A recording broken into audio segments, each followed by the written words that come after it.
Power up your school life with an assured, consistent, and quality brand of education. Welcome to the school year 2022-2023. We are pleased to announce the Jmcfi Ibed will provide face-to-face classes for students in preschool,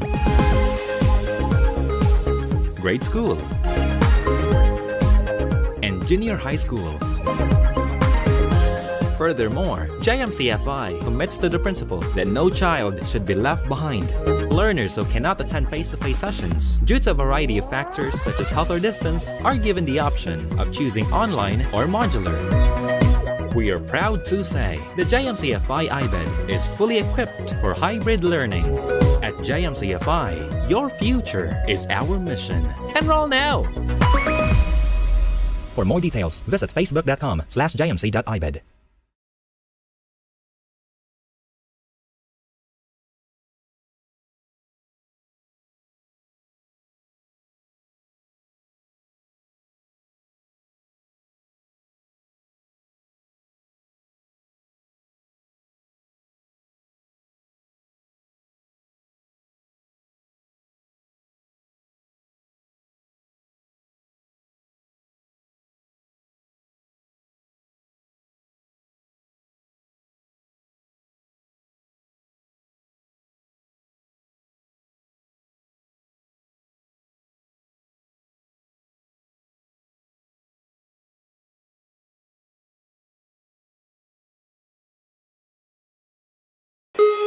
Power up your school life with an assured, consistent, and quality brand of education. Welcome to the school year 2022-2023. We are pleased to announce the Jmcfi Ibed will provide face-to-face classes for students in preschool,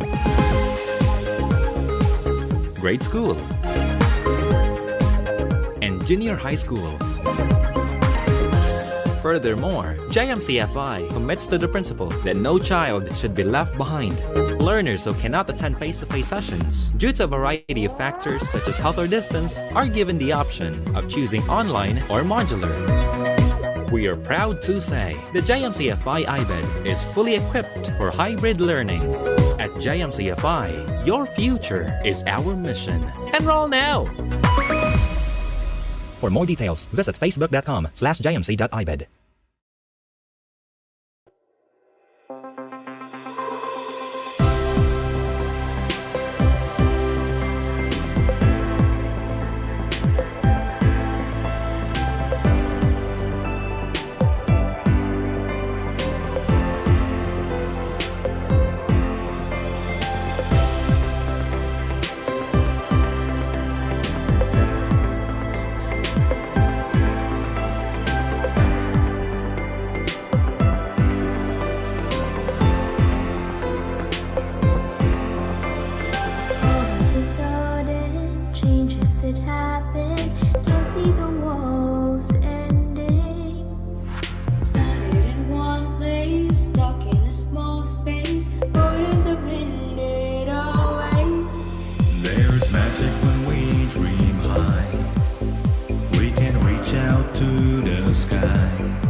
Ang vision ko sa mga nag-aaral dito ay umangat kayo sa mentalidad ninyo not only to get a career from here or a profession from JMC, but you will also get your true education that will make you a better person because of values.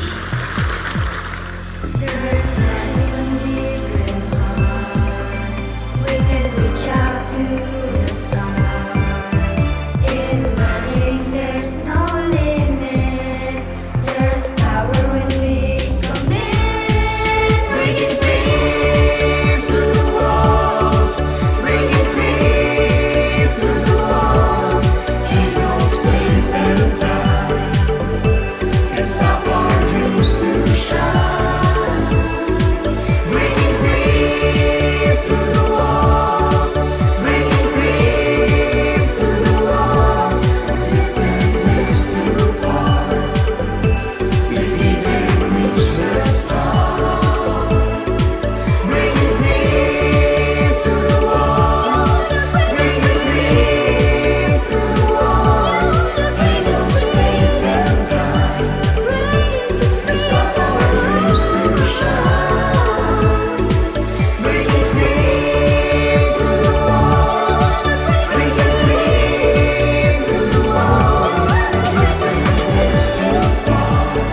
Morning, J-Marians. I would like to welcome you to Jmcfi Ibed, General Parents Teachers Association Virtual Orientation. Today is September 10, 2022, and we are pleased to announce that we are being streamed live via our official Jmcfi Ibed YouTube channel. I'm Rafael, and I'll be the host for this General Parent Teachers Association Virtual Orientation. Before we finally begin, let us feel the presence of the Almighty Father in this moment of prayer, to be followed by the singing of the Philippine National Anthem, JMC Hymn, and Tayo Ay Dabawan Niyo.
At this point in time, Jose Maria College Foundation Incorporated is being nurtured by core values from its founder, Reverend Dr. Pastor Apollo C. Kibuloy. At this point in time, allow me to present an excerpt of his inspiring message during the founding president's hour last 2019.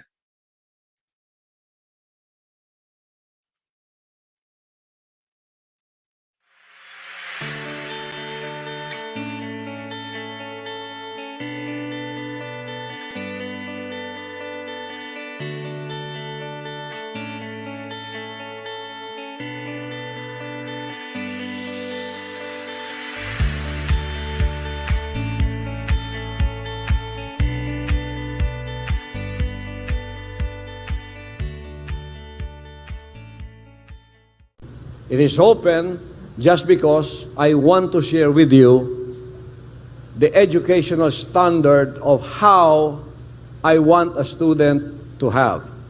It is excellence.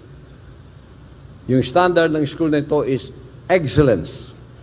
Kailangan mataas ang standard ng paaralan para yung Pilipino namang mentalidad, tumaas din ang antas ng kanilang mentalidad na umalis doon sa horizon lang nila na pangmasa, kundi tumaas upang magkaroon tayo ng maraming middle class o kaya mataas pa konti kaysa middle class.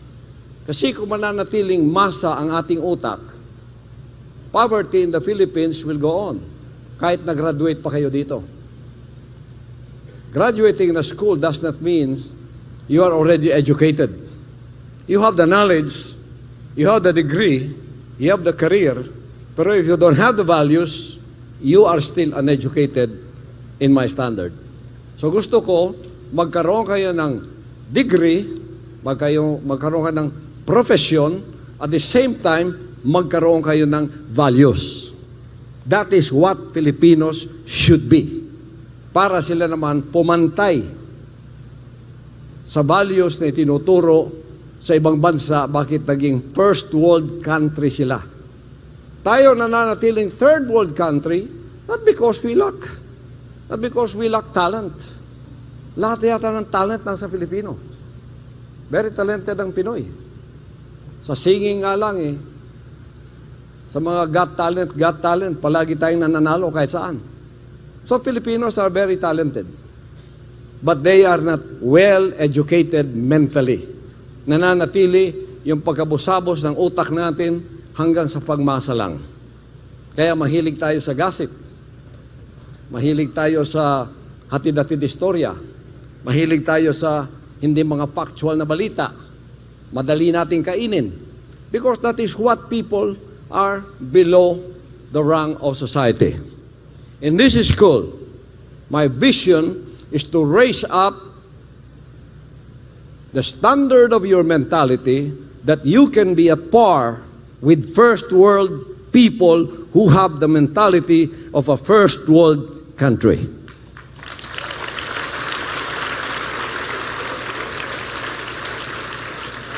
So in order to have that mentality, you have to be educated in values, not only in stock knowledge of school curriculums, like, magaling ka sa math, magaling ka sa social sciences, magaling ka sa engineering, magaling ka sa architecture, bastos naman yung ugali mo. Yung ugali mo, pangmasa naman, na pangbaba lang, pangkanto lang, hindi na-educate yung utak mo. Kasi wala kang values na mataas, na naging prinsipyo ng buhay mo, na siyang gabay mo sa pagiging successful na tao. Remember, even if you have a career, even if you become professionals, if you don't have this mentality I am talking about, you will never succeed into what you should become in the future.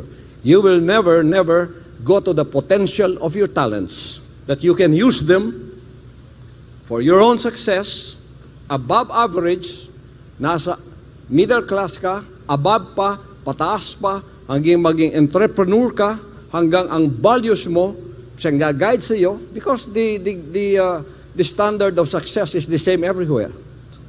The ladder of success going towards that goal, which I know every one of you would like to become,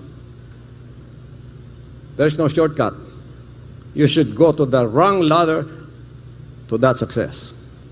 So kung di tayo tataas sa antas nung dyan sa pinakamababa na rang ng tao, hanggang doon lang tayo, our mentality will be the level of who will become in the future. Pag mentality natin, pandoon lang, hanggang doon ka lang. Ang vision ko sa mga nag-aaral dito ay umangat kayo sa mentalidad ninyo not only to get a career from here or a profession from JMC, but you will also get your true education that will make you a better person because of values. Kaya ngayon, gusto kong i-share ang values ko sa inyo. Value of honesty, hard work, and sacrifice will bring you to the ladder of success, whatever your profession will be. Yan ang mensahe ko sa inyong lahat sa mga sandaling ito, mga estudyante. Be loyal as a J. Marian to your educational institution and to the officers and to the founding president. And God in heaven will bless you. Maraming salamat. Pagpalain kayo lahat ng ating dakilang Diyos. Amen.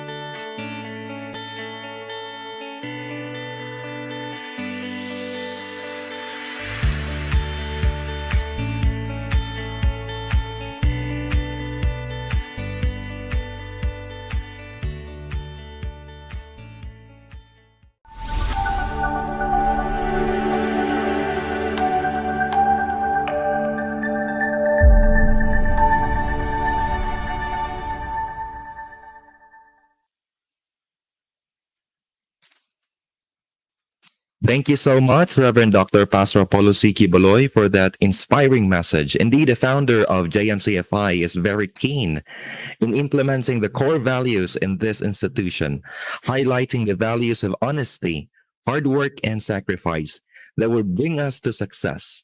Excellence is the norm here in JMCFI.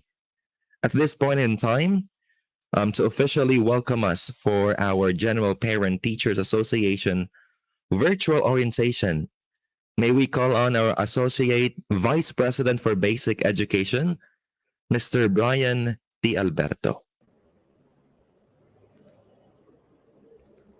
In behalf of the founding president, Dr. Reverend Pastor Apollo C. Baloy, we would like to take this opportunity to welcome all the parents, teachers, guests, and students in this virtual General Parent Orientation.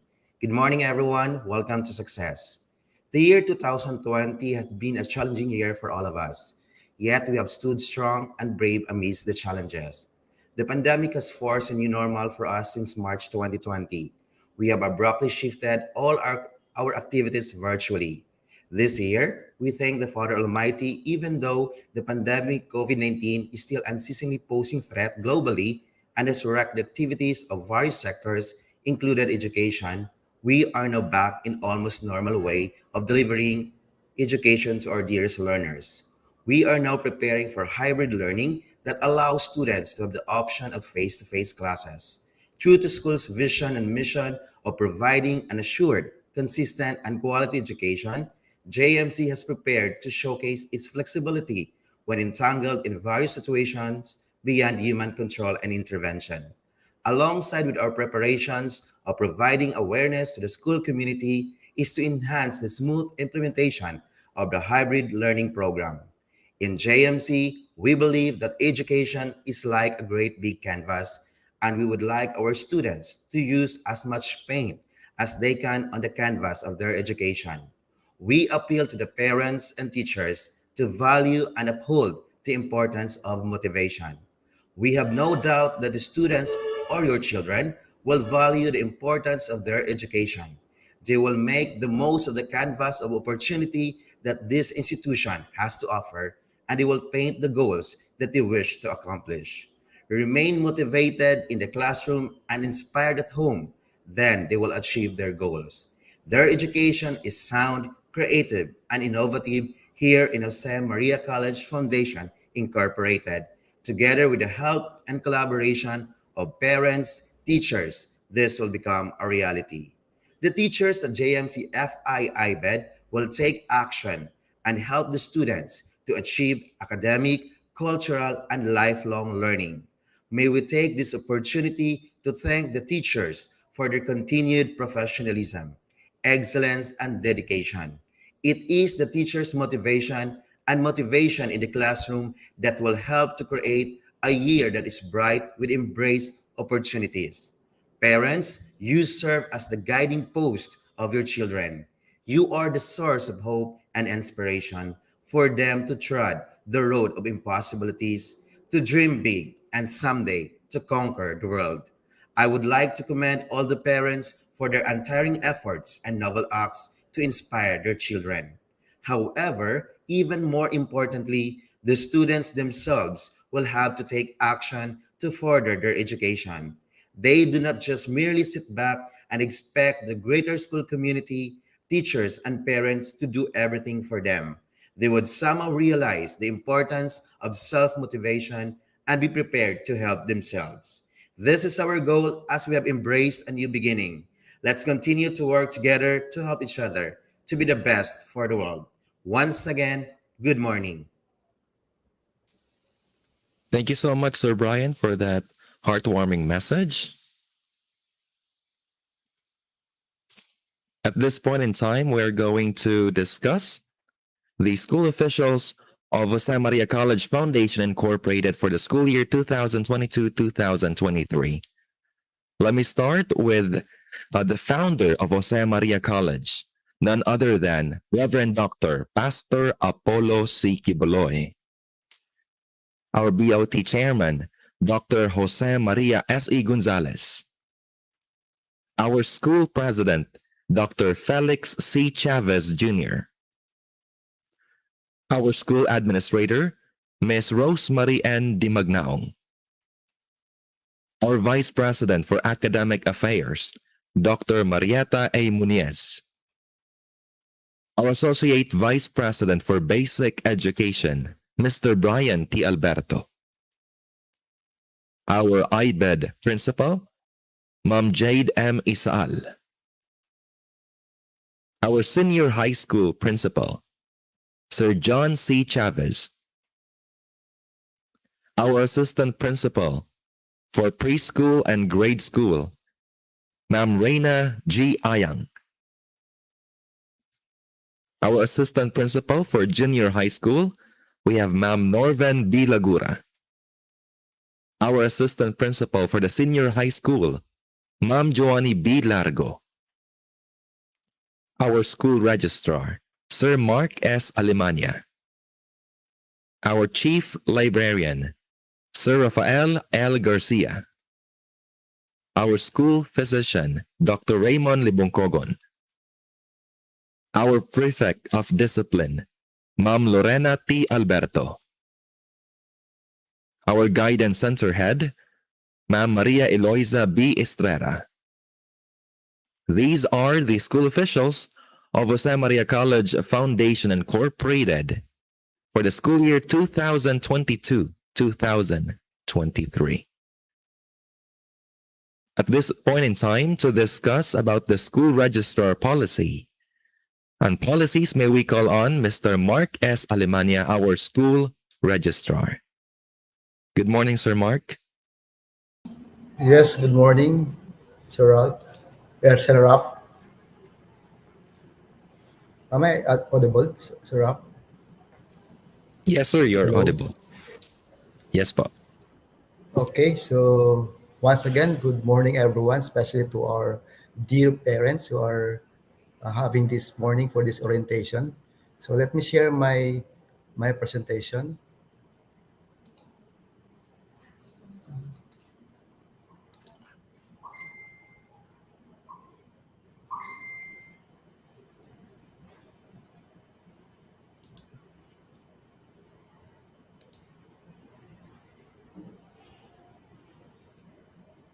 Okay. So, in behalf of our founding president, Pastor Apollo C. Kibuloy, so this morning, it's my glad to present to you for the Records and Admission Office.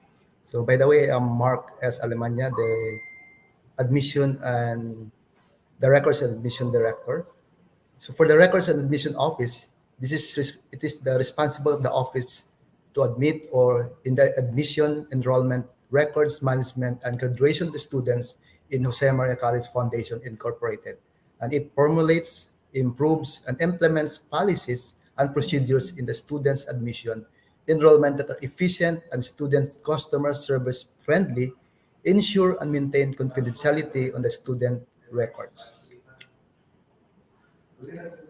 Okay, what is the vision, mission, and goals and values of the office?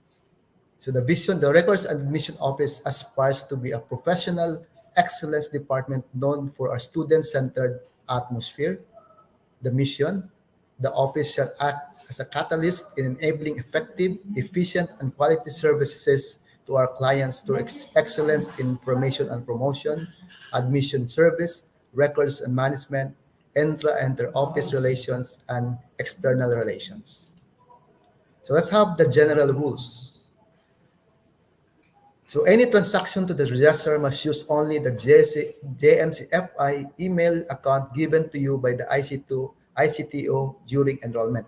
So I believe that all the students have received their JMC email account because that will be used during your transaction, online transaction, like in requesting documents and other matters.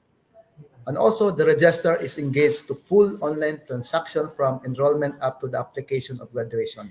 But since we are now on face-to-face, so we're also catering on-site or face-to-face transaction. So in other queries and concerns, you may call or email us in our official email account, jmc.edu.ph, and contact number 0917-108-4970. So most transactions must be online.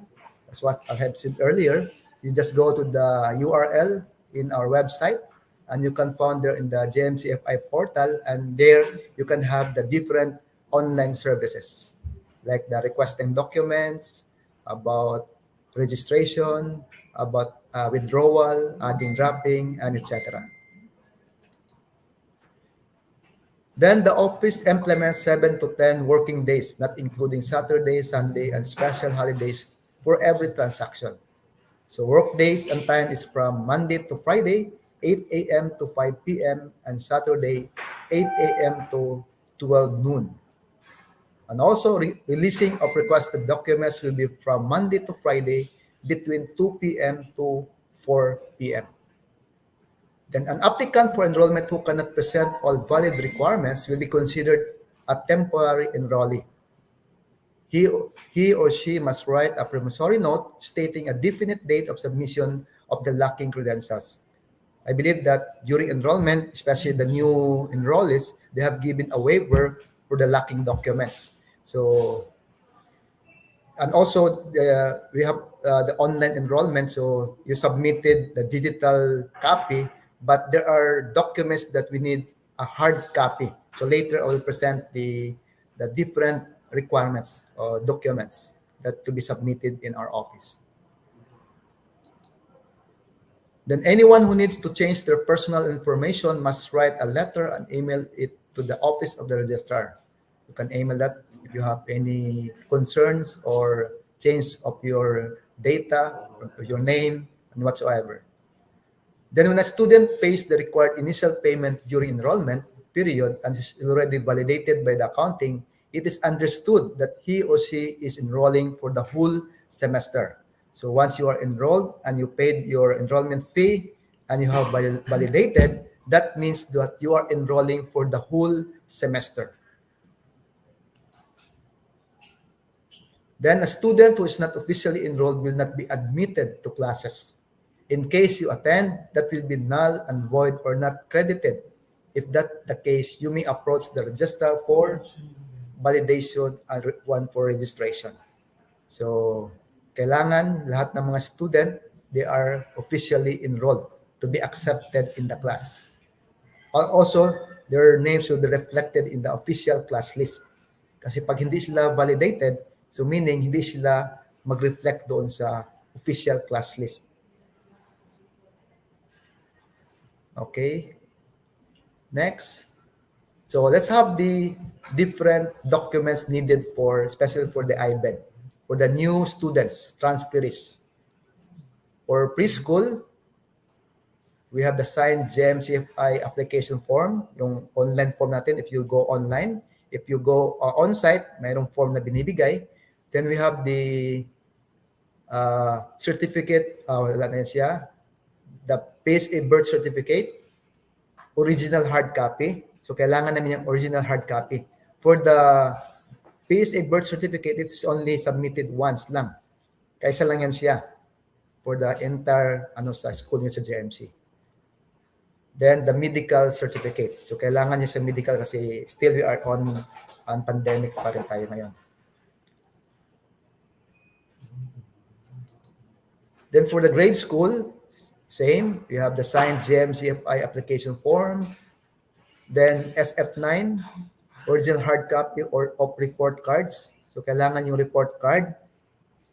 So, I believe na nagbigay kayo ng yung online enrollment niyo, yung digital lang, yung scan copy lang, but we will collect that one during the period of the classes. Magbigay lang kami ng schedule to collect the hard copy kasi kailangan yan siya. Then, the certificate of transfer credentials or honorable dismissal, special for the transferee only. So, kailangan namin yun para makuha namin yung Form 137 nila from the other school. Then, still, we have the certificate of good moral character, original hard copy. Then also the PSA birth certificate, original hard copy, and the medical certificate. Then 2 pieces, 2x2 ID pictures of student, father, student, and father, mother, or guardian. Okay, 2 pieces, 2x2.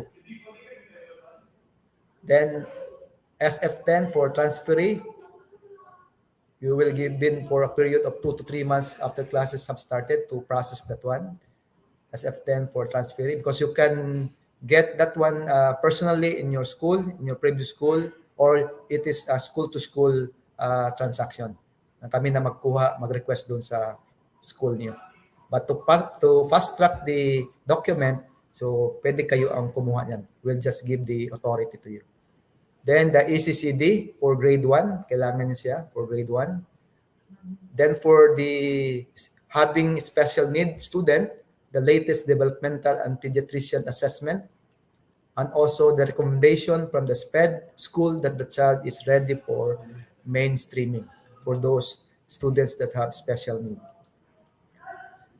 Then for the junior high school and senior high school, the same, the signed JMCFI application form, the SF9 or the original hard copy of report card, then the certificate of transfer credentials or honorable dismissal for transferee only, then the certificate of good moral character, original hard copy, then the PSA birth certificate, original hard copy, and also the medical certificate.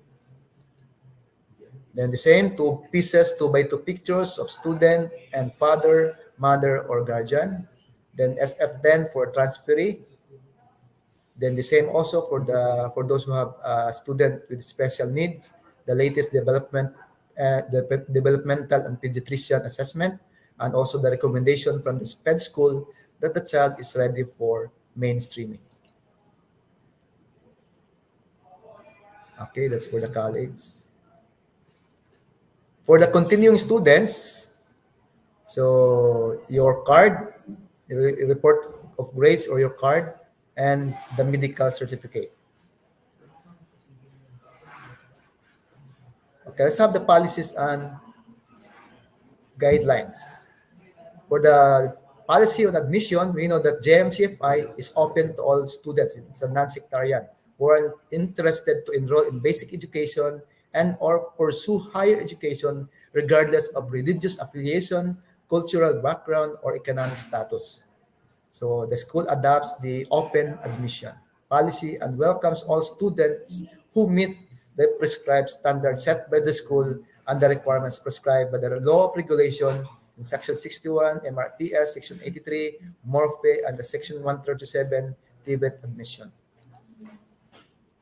So during enrollment, when a student pays yung mention ko kanina, when a student pays the required initial payment during the enrollment period, it is understood that he or she is enrolling for the whole year or semester. Then any student who intends to drop or withdraw his or her enrollment must accomplish a dropping or withdrawal form available at the registrar's office, or you can do online. We have services on withdrawal of enrollment, with a letter stating that he or she wants to cancel his or her registration. This includes his or her full name, the reason of cancellation signed by the advisor, principal, the program head, and the dean of college. And of course, the parent, because you know that the students are minors. Then if he or she submits the form before the first day of classes, the request will be processed as cancellation. So kung mag-submit siya, if he or she submit the form before the first day of classes, that will be processed as cancellation. But if the withdrawal of the student's enrollment is based on the official date, he or she withdraws and the determination of due amount for refund of payment is referred to the provision stated in the refund policies of finance and accounting section. So may mga policy yan sa finance regarding the refund, especially when you're going to withdraw your enrollment. Then if a student drops or withdraws his or her enrollment for no valid reason, he shall not be entitled to a refund of his initial payment. So I just emphasize this one. In case that example you have to withdraw in the middle of the year, be sure to process your withdrawal. Kasi pag hindi kayo mag-process niyan, may corresponding yan siya. Fee, bayaran pa rin ninyo yung payment nyo pag hindi siya officially. Then pag mag-withdraw din kayo, may mga corresponding kung 1 week siya before the withdrawal, 2 weeks, 3 weeks, then 1 month, may corresponding fee yan siya na bayaran niya, na percentage. So this is the process flow, procedures of our withdrawal. Okay. So if you go online, you go to the portal, then that will be processed in the JAT form. That's the process of withdrawal. Then after that, you will be receiving a notification that your process is approved. And if there is any refund, the accounting also will have to message on you on that. Then policy on request documents. So some documents require an approved college clearance before processing. An approved college or for the IB clearance is a prerequisite for the processing and issuance of the official transcript records, diploma, honorable dismissal, credential, permit to transfer, and other documents. Especially yung mga continuing students, so kailangan yung dapat cleared kayo, especially when you are going to transfer to other school. Cleared kayo sa sa financial accounting, sa finance, and other documents. So there's a corresponding fee for every transaction or documents that you want to request.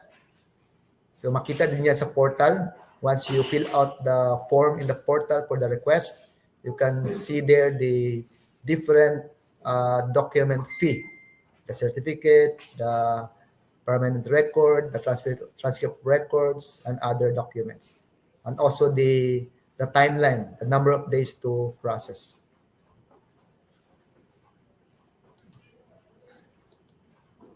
Okay, so any question or queries or requests, please contact us to registrar@jmc.edu.ph, or you can call the registrar office 0915-178-4295 or 0917-108-4970. And that's all. And thank you so much, and thank you for listening. Thank you, Sir Rob. Thank you so much, Sir Mark. Next to speak po in behalf of the Vice President for Finance, Ma'am Maria Norfeli El Marimon. We have here Ma'am Rain Bilaya to discuss the Finance Department. Good morning, Ma'am Rain.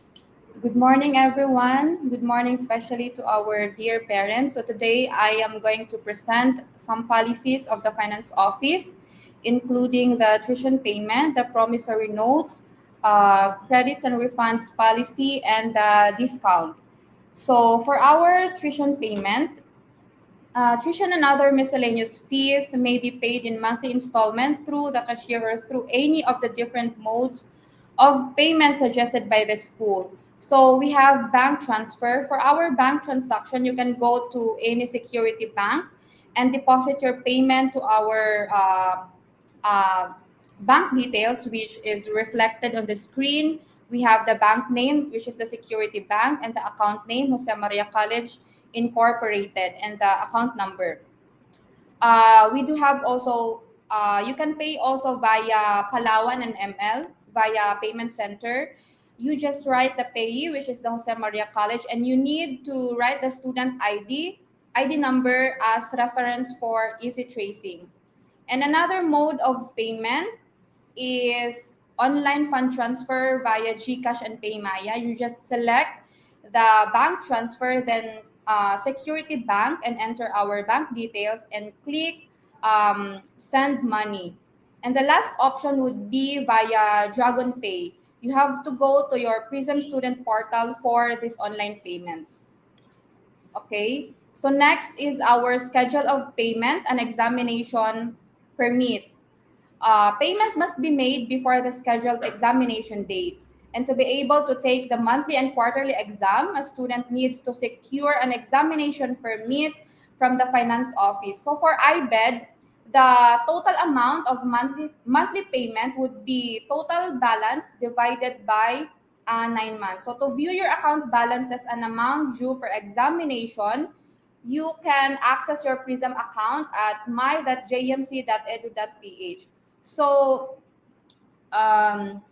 this is how your Prism account looks like. When you click the assessment and billing button, it will show your total assessment, your total payment, and total discount if you have any.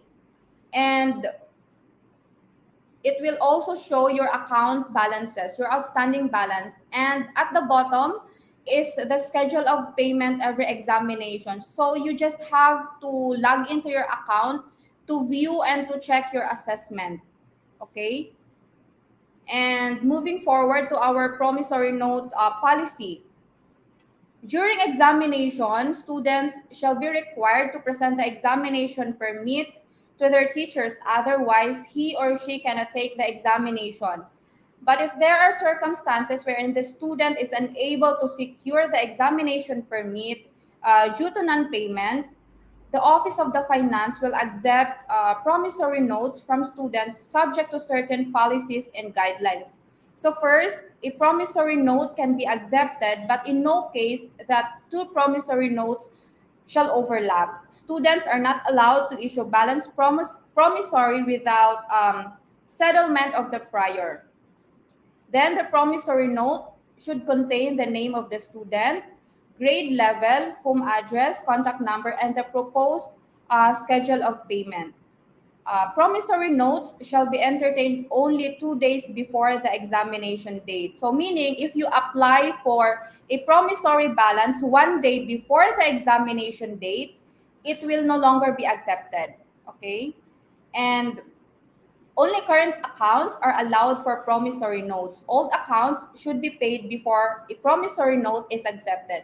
So if you made a promissory note for your first exam, for example, and then you requested for another promissory note for your second examination, then the finance office will not grant your promissory for the second exam without paying the first exam due.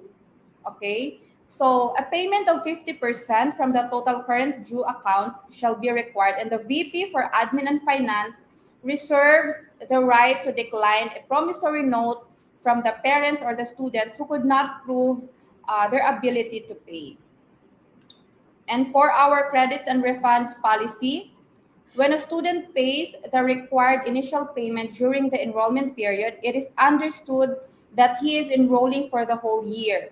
A student who leaves the school before the end of the school year is not relieved of the responsibility of paying the tuition and other fees. The following terms and conditions must be observed. First, if a student withdraws his enrollment before classes have started, he should pay a service fee of 500 pesos. And remember that registration fee is non-refundable. And if a student drops out within 2 weeks after classes have started, he or she should pay 20% of the total fees. And if fees are paid in full, 80% may be refunded to him or to her. And if a student drops out within third or fourth week after classes have officially started, he or she should pay 50% of the total fees. If he or she has already paid in the full amount, 50% would be refunded to him or to her. And if the student drops out after 30 calendar days after classes have officially started, he or she is required to pay the entire amount of the tuition and miscellaneous fees. And refund will be entertained only by the finance office if the student presents to the office a duly accomplished dropping form and the receipt of payment. Okay. And JMCFI also offers discounts to our students. And we have a full payment upon enrollment discount. So JMC gives a 10% discount on tuition if payment is full upon enrollment. Another discount is a membership discount. Membership discount is a privilege given only to Kingdom of Jesus Christ members, such that they can avail of discount on tuition fees. However, this discount does not include other school fees such as books, miscellaneous registration, and other contributions. We do have also siblings discount. Special discounts are given to siblings who are enrolled in JMCFI. Discount ranges from 10% to 100% depending on the number of siblings enrolled in the same school year. So for any concern, question, and clarification, you may send an email to accounting@jmc.edu.ph or call 0968 20 63562. So that's all. Thank you. Thank you so much, Ma'am Rain. Next to speak po, may we call on our OSAS director, Ma'am Claire Logan. Good morning, Ma'am Claire. Hello, good morning, Sir Rafael. Am I audible? Yes, ma'am. Right, so I am presenting my slides for this morning. All right. Once again, good morning, everyone. Good morning, Sir Rafael, our program host, and to everyone who is joining us today. I am thankful to be here with you today and to present to our dear parents the quality student services that the school is offering to its students. At home, our parents act as the guardians and teachers to their children. At school, here in JMCFI, especially through the leadership of our school founding president, Reverend Dr. Pastor Apollo C. Kibuloy, the faculty and staff are wearing the robe of a parent and in character guide the students, embrace them, support them in both their academic and non-academic undertakings as if they are the children of our own. Yes, we act as second parents to them and the school as their second home. That's why cooperation, collaboration, and communication between the school and the parents are very important. And we believe that a loving, responsible parent is never busy, not to look, not to afford, not to look at the not to look at the holistic development of his or her child or children. That's why we are grateful that you are here joining us today in this virtual orientation. And yes, we find ways to address the needs of our children, especially that basic education is very important in the foundation of their basic knowledge of the world, the discovering of themselves as they grow up, and most importantly, the molding of their values and character. And with that, I can say that we share the same goals and we can work this out together. Now, here is a brief introduction to our office, the Office of Student Affairs and Services of JMCFI. The OSAS is tasked to attend and provide services to students as well as other sectors of the academic community. The office provides an enriching school life and serves as a vehicle for more productive activities and endeavors that lead towards the attainment of the present vision, mission, and goals of JMCFI. Allow me to also introduce myself. My name is Lady Claire Logan, and I am the Director of OSAS, and I'm put to office in the month of May this year, and I've been in JMCFI for 6 years now. I am a proud member of the alumni, and I'm privileged to say that I am a product of JMCFI, and it also overwhelms me to be back here in the institution, having a great role as the Director for Student Affairs and Services. And as for me, being put to this office is both a privilege and responsibility, and of course, as part of the academic officials, we commit to doing our best to serve you, our dear parents, and of course, our students, and all of our stakeholders who are helping us and who are working with us. So moving forward in this virtual orientation, allow me to also present the compositions of the Office of Student Affairs and Services. So from the OSAS Director, we have 4 sub-offices or centers, namely the Guidance Center, Learning Resource Center, the Student Welfare and Development Center, and the Student Programs and Support Services Center. Under the Guidance Center, we have here on screen the services offered, and I'm also honored and thankful that our guidance counselor is joining us today so she can elaborate on these services. So we have here the guidance and counseling services, career and job placement services, testing and appraisal services, research and evaluation services, which are offered from Ibed to graduate school. We also have here from the library or the Learning Resource Center. Here are the services they are offering. So they are offering library services across different departments from Ibed College to College of Law and College of Medicine. That includes the borrowing of books and the usage of our library facilities as well as our online library resources. The next center is the Student Welfare and Development Center. Here are the services we are offering. Information and orientation services. We make sure that our students and you, our dear parents, are well oriented about the happenings, the updates of our institution. Student discipline. So we work together, especially in the molding of values and character of our students, and of course, the policies that are being implemented, as well as the disciplinary actions in line with the student handbook. Next is the student handbook development. So we are also partaking a relevant role in the development of our school policies as well as our student handbook. And I would like to also update you with the revisions which are now being undertaken, especially that we are preparing for the face-to-face classes, and a lot of things have happened in the past 2 years. And as of the moment, the committee on the handbook development, student handbook development, is still working for the revision of the student handbook, and hopefully so we can produce as soon as possible the student handbook for Ibed for the year 2022. Next is for the services under Student Welfare Development Center, student organizations, including the Supreme Student Government and other academic and accredited organizations.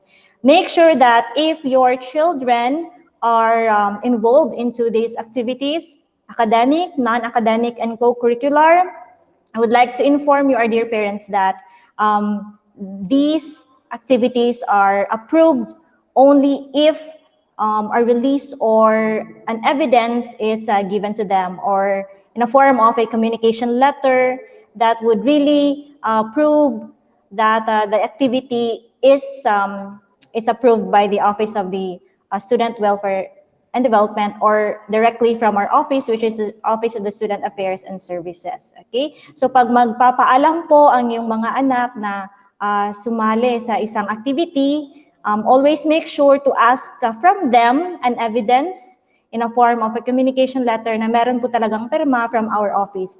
And you can also double check, or you can contact us to really ensure na ito po yung mga activity ng mga bata ay talagang tunay na kinakonduct sa JMC. Alright.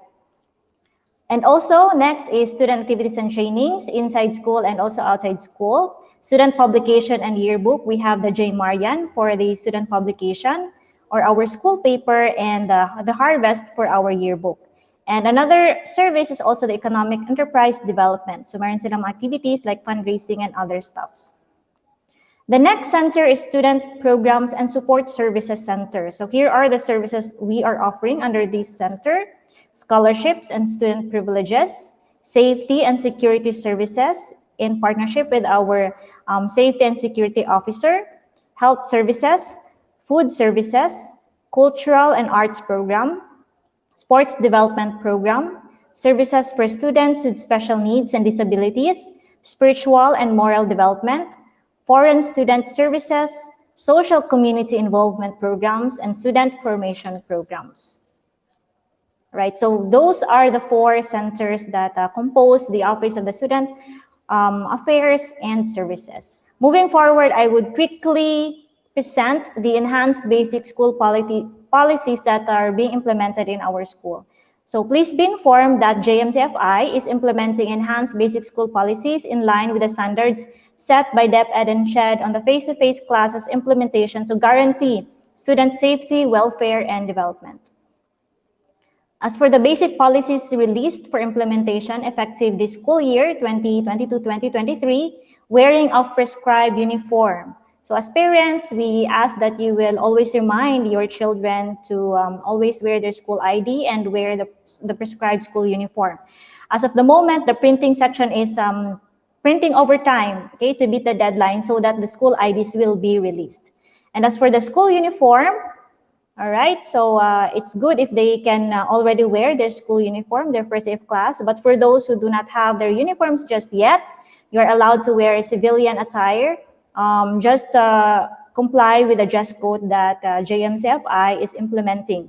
So the grace period is 1 month. So we are expecting that by October, everyone can already wear their prescribed school uniform. So please be reminded about these prohibitions in line with our dress code. Ito po yung ating mga bawal na suotin pag tayo po ay papasok dito sa institution. All right, and don't worry because this will also be cascaded to you for your retention, especially that these are very, very important. Another is, of course, no loitering policy.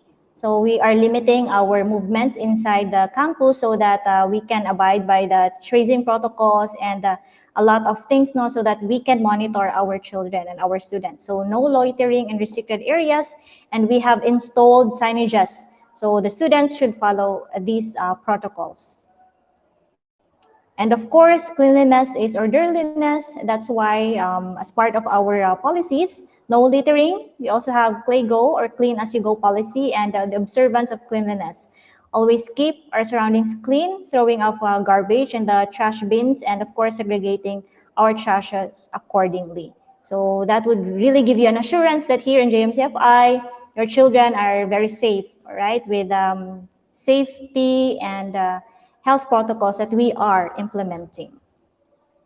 And another thing is we are implementing vehicle seekers policy. This will be presented in details by the transportation department. So I won't be elaborating much on this one. And another thing is, of course, wearing face mask at all times and other abidance to other related health protocols, which will be presented as well in details by our school physician, Dr. Raymond de Bongcogon later on. So I won't be elaborating on this one. So those were the basic. So thank you so much for your time. And for any concerns, please contact us through email. That's osas@jmc.edu.ph. And my personal contact information is also flashed on your screen so that you can direct your concerns to me. Thank you and have a great day. Thank you, Sir Rafael.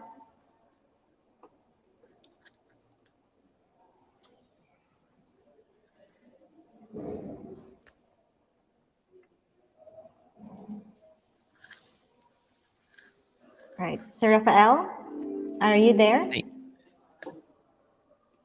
Mom Claire? Hello?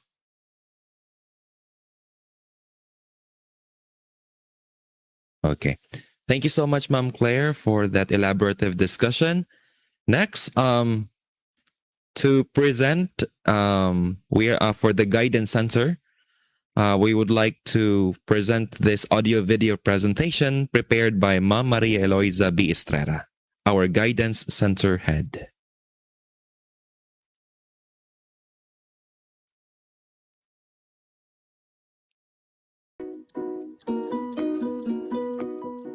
Good day, everyone. Welcome to school year 2022-2023.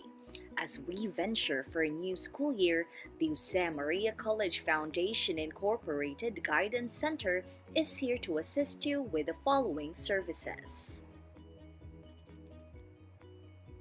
Here are the services offered by the Office of the Guidance Center: orientation, assessment, group guidance, consultation, counseling under individual, group, career planning, career placement, information under self-career and assessment. Let's start with orientation service. This service is given to all stakeholders, students, parents, faculty, and staff. Orientation is conducted every start of each school year or semester in order for the students to get acquainted with the school, administration, personnel, and policies and services. For Guidance Center, orientation is conducted upon the given schedule of each unit or department and on the first day of each homeroom guidance classes. Through the orientation, students, parents, and faculty will get to know their unit guidance facilitators, counselor, and school psychometrician.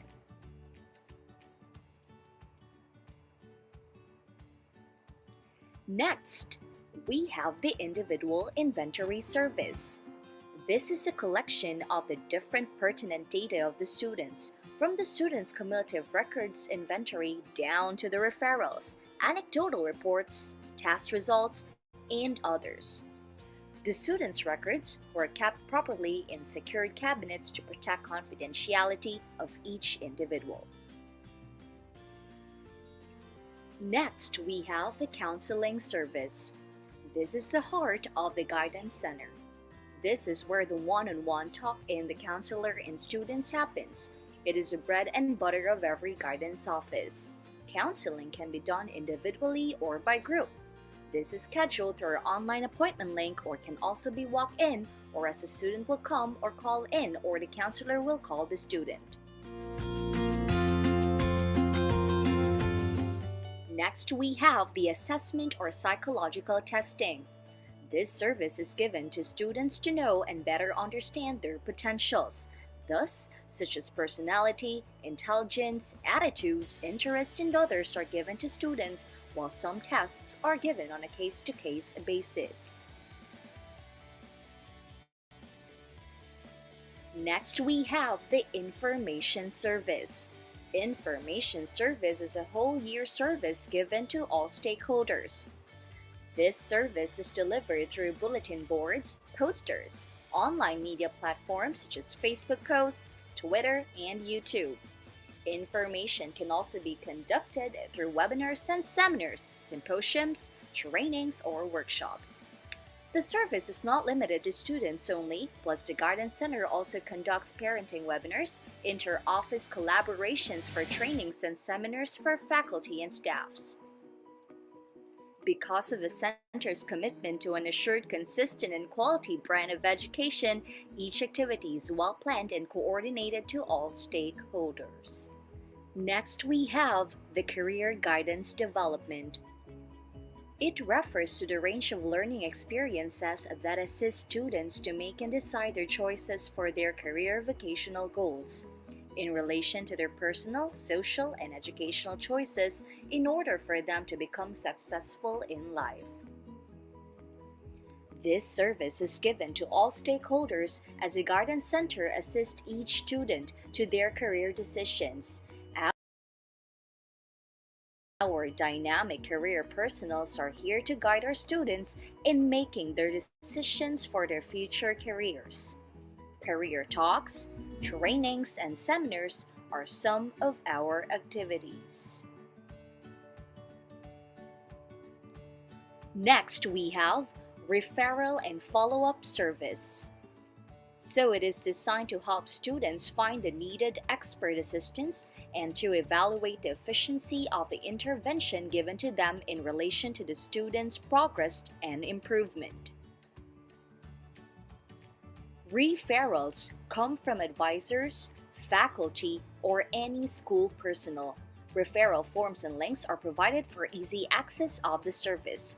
Referrals can also be endorsing students to third parties such as psychologists, psychiatrists, social workers, and professionals of this field.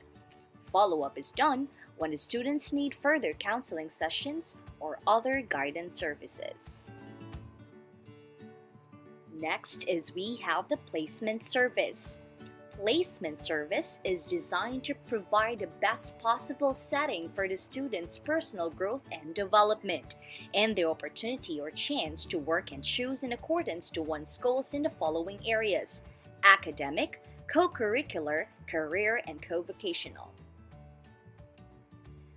Also, this service is delivered through helping our students such as new environment and assisting them to companies which they are wanting to apply for.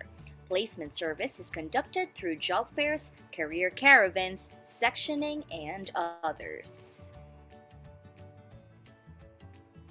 And lastly, we have research and evaluation.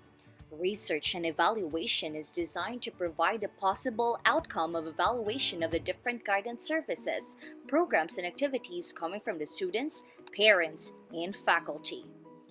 Evaluations are conducted in the end of each activity facilitated by the Guidance Center. Evaluations are tabulated and reported in order to make adjustments or additional activities. Now, let's meet the people behind the Guidance Center. First off, we have Miss Maria Eloisa B. Estrella, our Guidance Center head, and together with her is our institutional psychometrician, Mr. Jonathan B. Ferrer. Also, we have Mr. John Floyd P. Dumapias, the guidance facilitator for College Department and OIC Senior High School, and Mrs. Jocelyn S. La Piedra, the guidance facilitator under Preschool and Grade School and OIC Junior High School.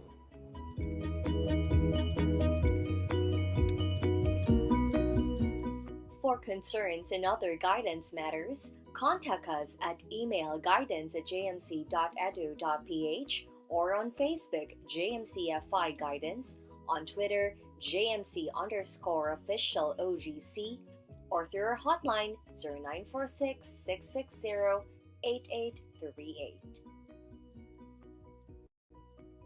Once again, thank you very much, J. Morians, and have a great day.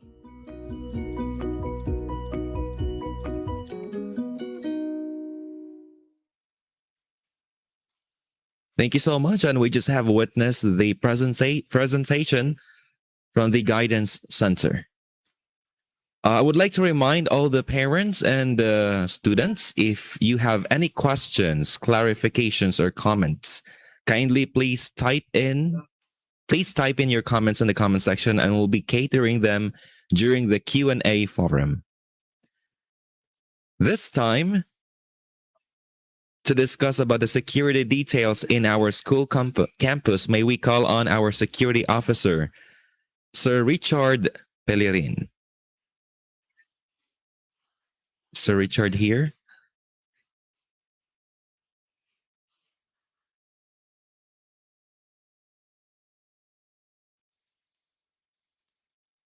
Okay, I guess Sir Richard has lost connection in this live.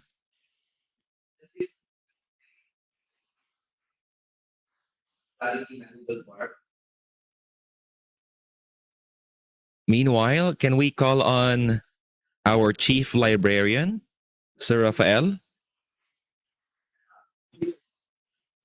Good morning, Sir Rafael. Hello. Good morning, Sir Rafael. Am I audible? I guess Sir Richard is already here. Good morning, Sir Richard. Good morning, everyone. Sorry for delay.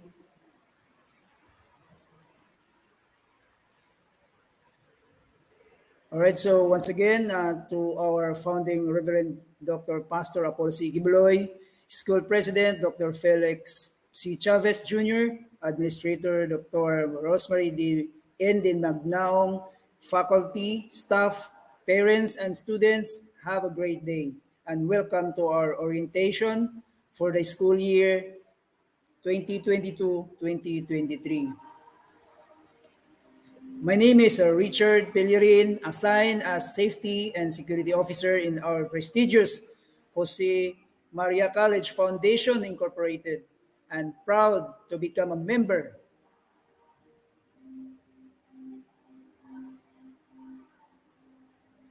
of this prestigious school. This very large family, and I am here to discuss the main safety and security policy, and these are as follow.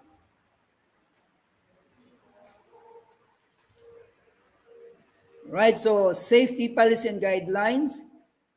First, we are going to discuss the awareness of emergency exits and signages, general compound security protocols, and solid waste management. And the last one is the emergency preparedness. And we're going to discuss about that are the following: fire drill, the earthquake drill, gun assault and intruders, and the bomb threat.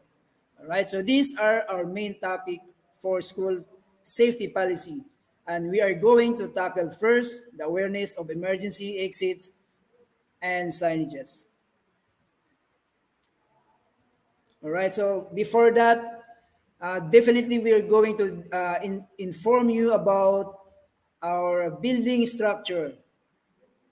So why we need to inform you about building structure? Because for your own familiarization in case of emergency, you will know your exact location, and then as you observe, okay? So we have here our building structure.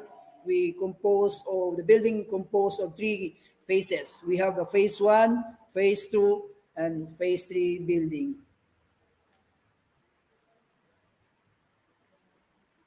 As you can see here in our illustration, so we have here in your right side of your screen, so this is the phase 1 building. And in top, we have the phase 2. And the left side of your screen, we have our phase 3 building. Okay, so this plan, this is for third floor. So you will see there are arrows. It shows the direction going to the emergency exits. And these exits are very important. Why? Because it will guide us and help us to save our lives during emergency situations, especially when we are encounter fire or an earthquake. If you can see that there are arrows going to the exits. The first, one of them we can make as we call it our primary escape route. Okay? And as the second one we can do as secondary escape route, for which why we do need to make a first and second escape route.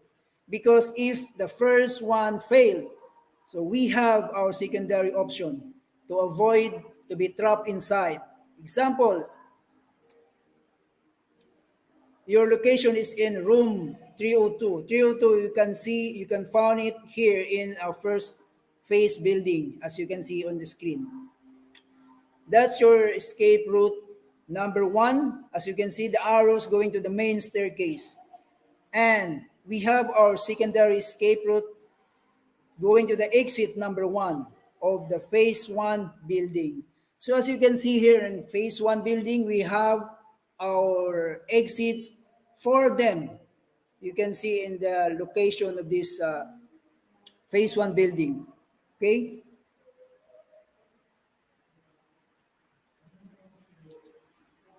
We have our fire tools and equipment signages also. This is scattered in designated area. So we have our fire hose cabinet, fire extinguishers, we have our fire alarms buttons, so also in designated areas. As you can see here, those with red marks are the exact location of our fire tools and equipment. So we have here in phase 1 building, as you can see, so fire hose cabinet, as you can see, this large round color red mark. So that's exact location of that. So perfect location for this area because we have here our fire hose around 35 meters long. So it can reach about in the middle, and the other one also, they can meet here in the middle. So perfect for emergency like fire if the location of that fire is in the middle of the building.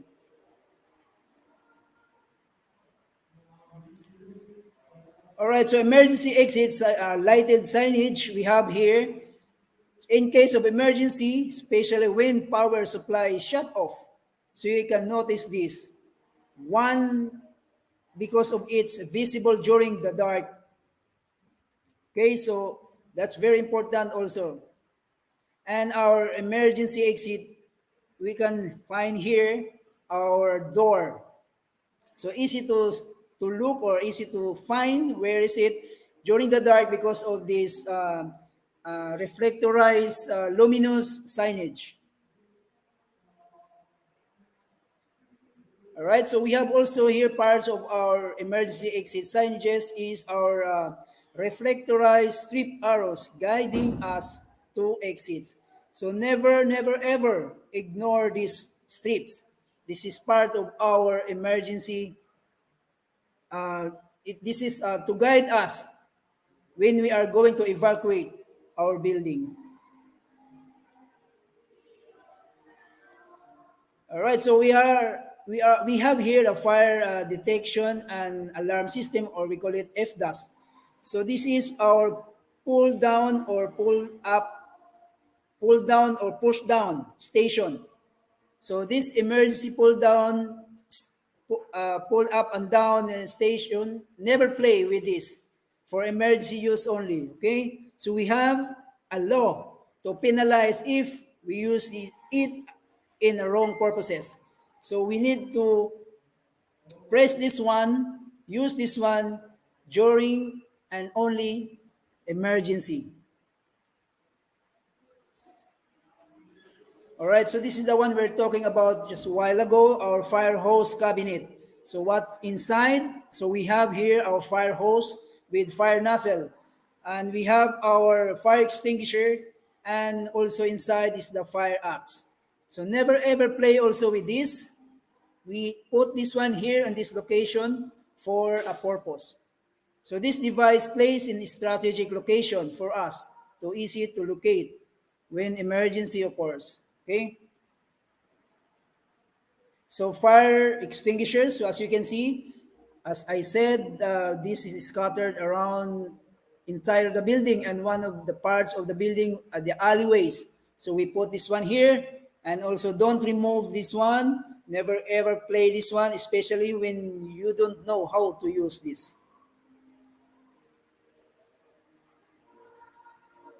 All right, so to avoid you to lose or confuse where is your location inside the building. So we have here this, we call it the mark. For example, here if you are in the ground floor, so you can notice about this one.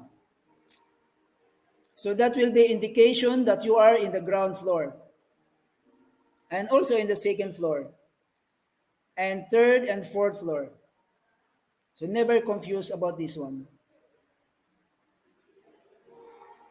Okay, so emergency exit. So we have our exit door and staircases. All right, so this is the perfect picture on that when you are in the location. So our emergency exits from fourth floor going to the ground floor, the same pictures, the same location from up top to bottom. So avoid this one for to put something to blockade, or we call it avoid this to put something to store, no? So it's supposed to be free to pass. This is the exact picture or figures when you are outside the building. So this is our emergency exit. This is a second emergency exit in phase 1 building. So this is the exact location on it when we are outside the building.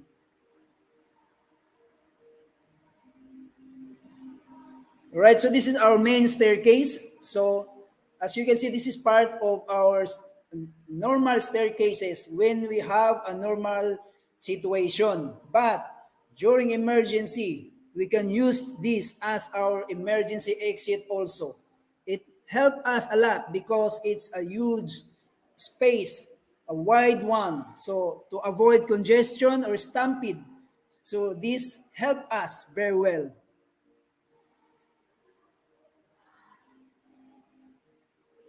All right, so main lobby staircase. So this is going to the exit of the main door. So one of our main exit during emergency.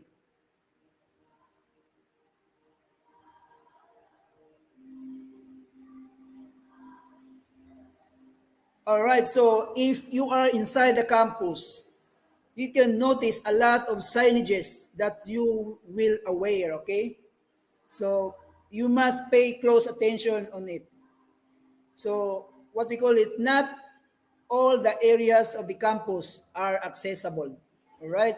So you must read if you notice that you have encountered a signage or signages inside the campus. So there will be security. We call it to call your attention if you ignore this one. So please be attentive on these signages, and these are scattered in different locations of the campus. We need to respect on it. Right, so this is part of the signages inside the campus.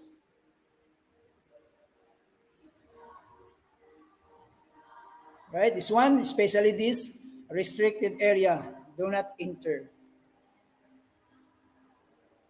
Okay.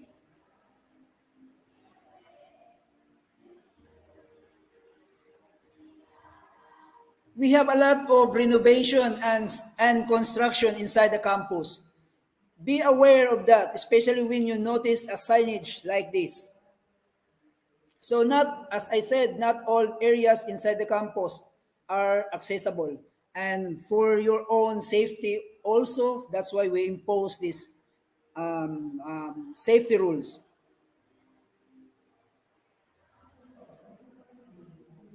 All right, so part of the general compound security protocols, definitely when you are entering the gates of our school, so our security guard have a right to impose about no ID, no entry. He always asking your ID, right? So be sure that when you are going to school, bring your IDs. And also be aware of the signages, part of our compound security protocols. Observe restricted areas.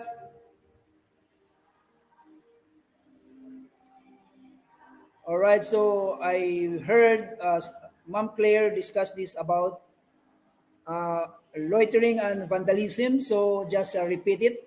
So avoid the loitering and vandalism. One of the article that I read last time is this says that vandalism is a crime. So to avoid that, never ever do vandalism inside the premises. All right, so still the COVID-19 with us, so to avoid contamination or to avoid magkahawa-hawa ang bawat isa, so still wearing a face mask, okay, and physical distancing.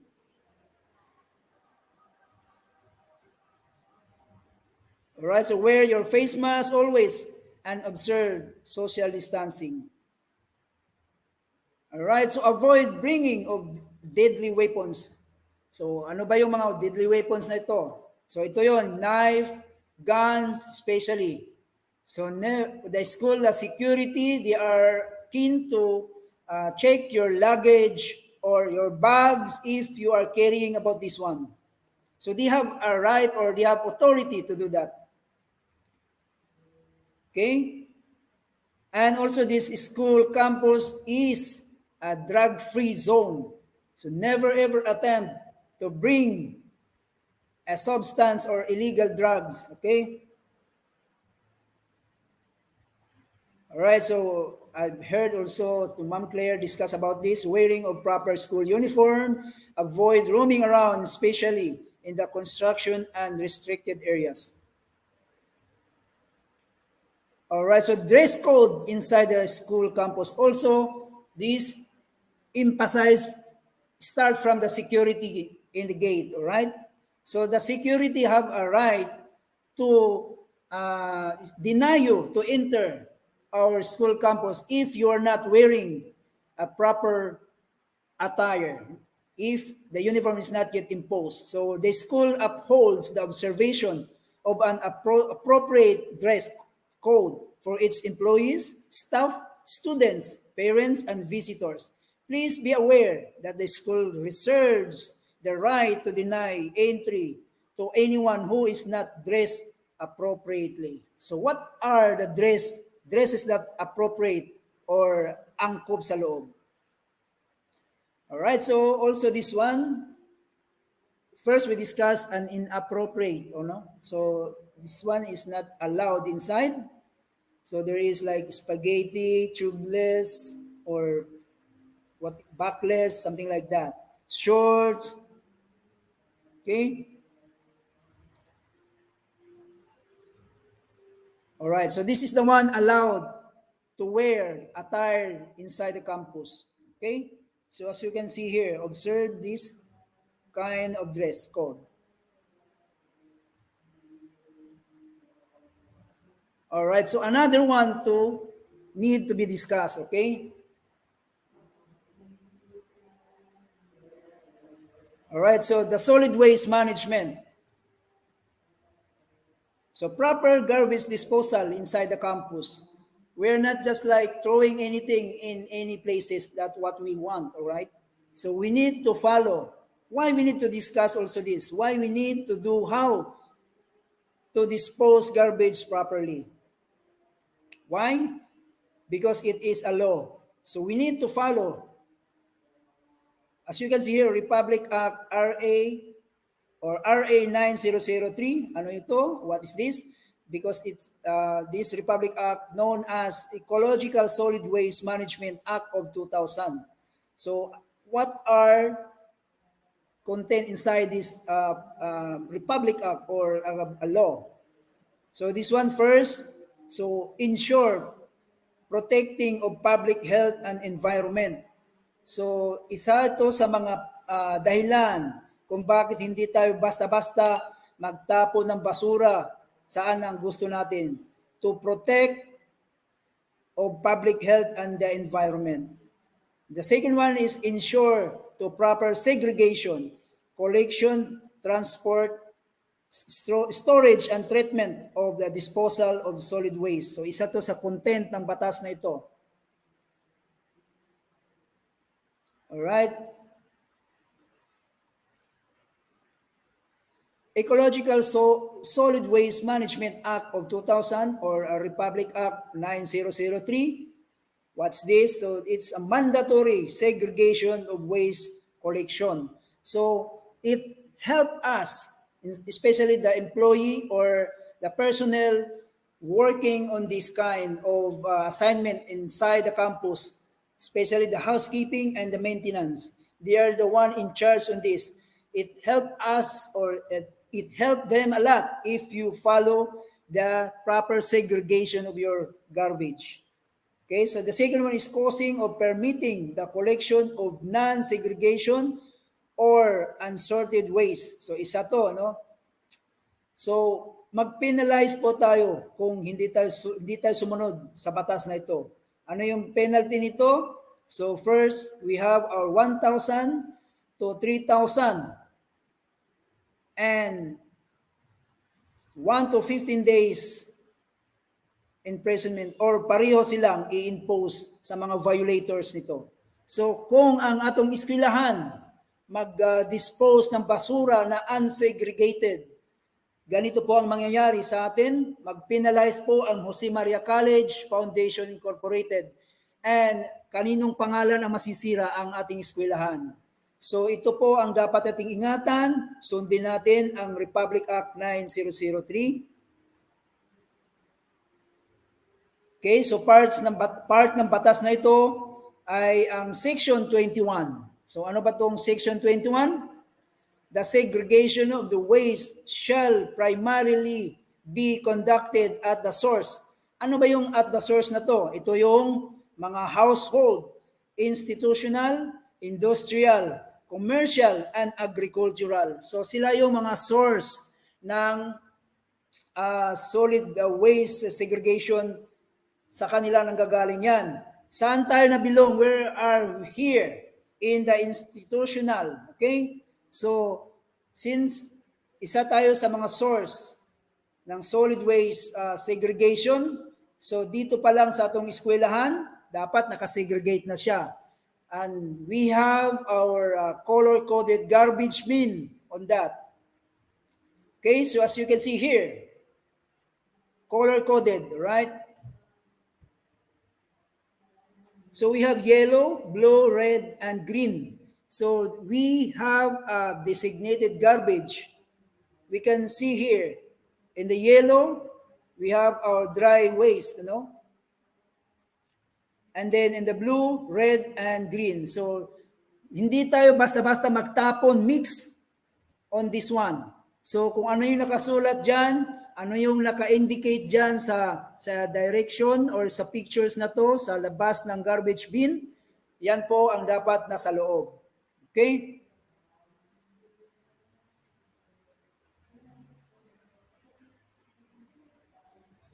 All right, so another topic on our orientation, we have our emergency preparedness. All right, so paano ba tayo maging prepared? Paano ba tayo maging handa sa anumang mga emergency? Ang emergency ay unpredictable. Kahit yung fire, kahit yung tsunami, kahit yung earthquake, kahit yung unlike the typhoon, so malayo pa lang mapipredict na natin. Yung flood, of course, pag maulan, expected mo na may baha. So, paano tayo maging prepared for this? So, we have to conduct drill. Paano nasimula ang drill? Through plan. So, to master our plan, we have to conduct drill. Our drill schedule every quarterly of the year. So, every 3 months, we have our drill to familiarize the situation, to become master, para alam natin ano ang gagawin during this kind of emergency. Good thing because only every 3 months of the year tayo mag-conduct. Unlike sa ibang mga institution like other offices, especially other industry like on board the ship, they are mandatory to do drill, emergency drill every week. Imagine that every week. We do that here in our school. So it will be so hard for us. Okay, so we have only every quarterly of the year. So why we need to do this drill? Why hindi naman, pwede namang awag na lang. Bakit? Again, like doon sa solid waste disposal segregation, we have also law on this. May batas also ang drill, okay? So according to DepEd June 15, 2012, Department Order 48, Series of 2012, quarterly conduct of the National Base School Earthquake and Fire Drill. So that's why we need to follow this, or else they also penalize us. Not good to our school to not to follow and always receive a penalty because of violating the law. Okay? And SB number 2992, an act mandating the conduct of fire, earthquake, and other hazardous phenomena drills in building establishment or building or establishment, school buses, imagine pati buses, drills in educational establishment building. So it's a mandatory. kailangan natin gawin. Okay? Alright, so here you go. Emergency preparedness also, list of the emergency needs for a drill. So as you can see here, we have fire drill, earthquake drill, gun assault or intruders. We have a bomb threat. So I'm sure you're not familiar for this gun assault and bomb threat. So why we include this? Because they are looking also for the drill on this one. Okay? The Bureau of Fire Protection personnel looking for this drill. Not only the fire and earthquake.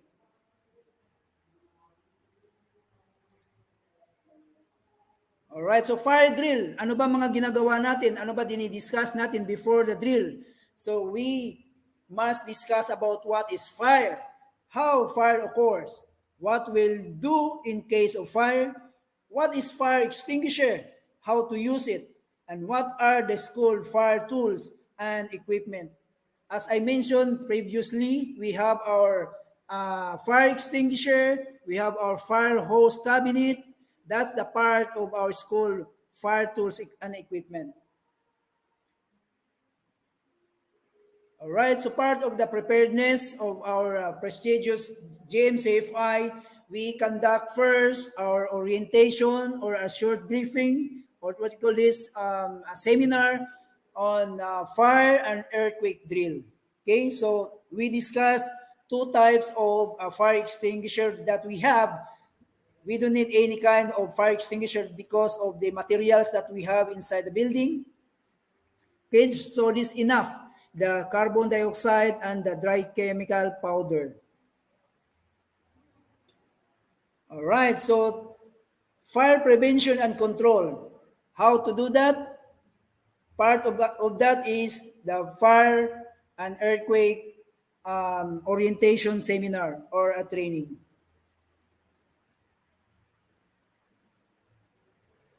Okay, so part of the prevention and control is to know how to use a fire extinguisher. Here, as you can see, all the personnel should know how to use the fire extinguisher, what are the parts of the fire extinguisher. Because very hard, alam mo nga how to use the fire extinguisher, but yung part ng fire extinguisher, hindi mo alam. So it's useless because you cannot use it. Okay, so very important to do familiarization about the fire extinguisher and how to use fire extinguisher. Malaking tulong sa atin, no? It's help a lot if you know how to use fire extinguisher. Why? If you notice small fire and you know how to use fire extinguisher and there is very close to you, definitely you use it to combat this small fire, to avoid spread out to become bigger and bigger.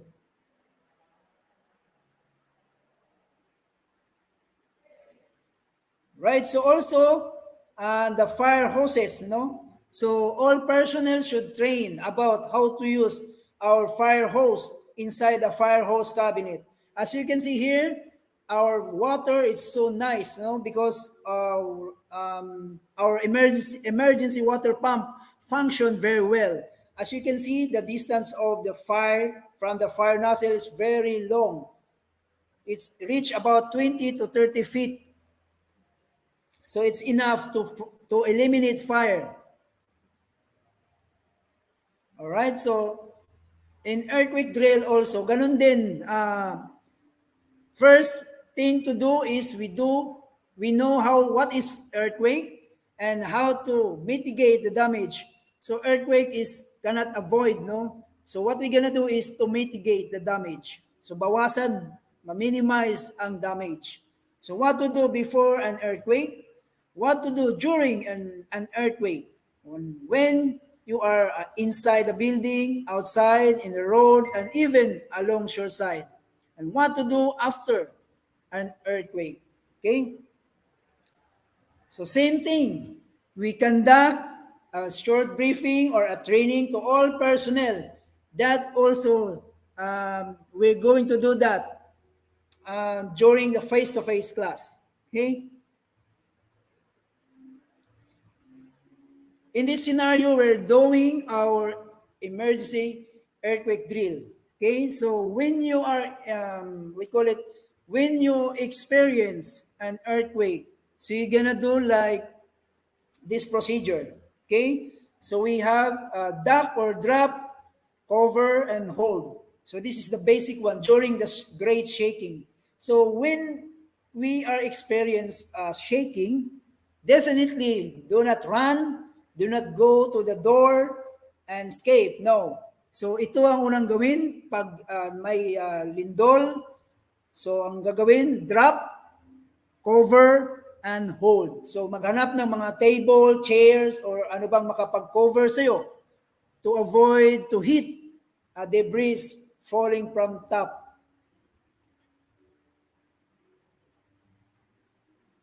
Okay, so we also familiarize about the evacuation situation. So as you can see here, after the shaking, so this is the time to execute emergency evacuation. So cover your head and then single line only, never run. Okay? So this one about we are outside the building. So this is the proper way.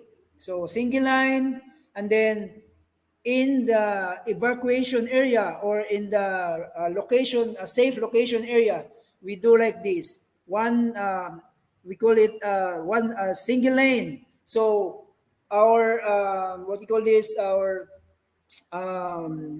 leader or team leader will roll call your name. And then if you are missing, that's the time that you are inside, still inside the building.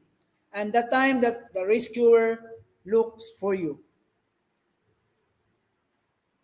All right, so here you go. So the proper way to evacuate the building, as you can see here.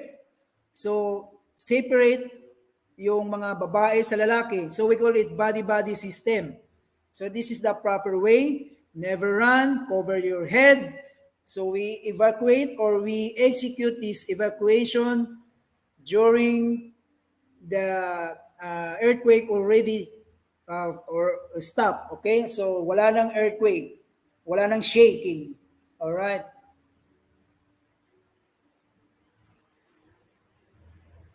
Okay, in this situation, so all students must evacuate the building and then proceed to the evacuation area or the safest area in the campus.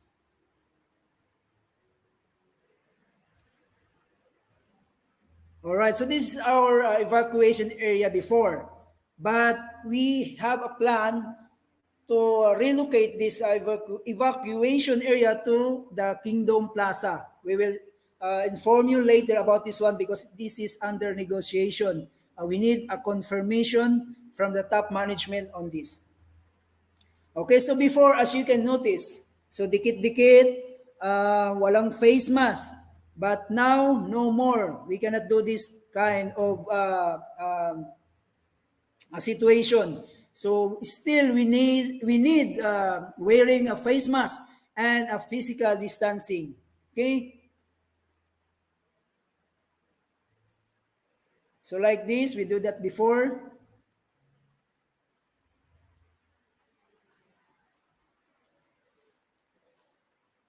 All right. So another emergency that we do, we need to execute or we need to conduct a drill is the gun assault or the intruders drill. So what is this? Ano ba to? What is gun assault or intruders? We going to teach that, or we going to do or conduct a short briefing or orientation about this. And then what is the procedure during this emergency? What to do for the teachers, students, and staff during this time? And what are the final option to save our lives on this situation? Unfamiliar sa atin, ano? So, gun assault, hindi pa nangyayari sa atin, no? Sa mga eskwelahan sa Pilipinas, wala pa tayong nakita, wala pa tayong narinig na pinasok ng mga intruders, ano? And then just to kill somebody that they see, ano? So, sa ibang bansa pa nangyayari yan. Pero, kailan natin gawin tong plan na to? Kailan natin gawin ang drill na to? Kapag nangyari na ba? Mas maganda kung prepare na tayo before mangyari ito. Okay? All right, so another one is the bomb threat. Another unfamiliar for us. But for sure sa other institution like sa mga mall, sa mga ibang offices nangyayari na to. Sa eskwelahan, very hard this to happen. Bakit? Maraming buhay ang dapat nating proteksyonan. Maraming mga personnel, maraming mga estudyante, maraming parents na ma-damage, na maapektuhan. So, kailangan natin gumawa ng drill nito. Kailangan natin gumawa ng plan nito. And kailangan natin gumawa ng orientation, training about what is bomb threat. Ways bomb threat receive, kung ano yung pamamaraan, paano ma-receive ang bomb threat, by calls ba, by phone, or by emails, or by sending boxes or luggages, something like that. How to identify, so ituturo sa orientation or briefing or seminars, how to identify the object if suspicious or unattended lang. Baka mamaya, naiwanan lang pala, o di kaya suspicious siya. Sa briefing or short seminar or training, ituturo to. And always have a bomb threat checklist. So we have a checklist on this. So ang bomba or a bomb threat, always take it seriously. Bakit? Habang hindi pa siya napapatunayan na fake, habang hindi pa siya napapatunayan na hindi siya tunay na bomb, kailangan natin siyang i-take seriously. Okay. So, Jose Maria College Foundation Incorporated is a prepared school and safe school.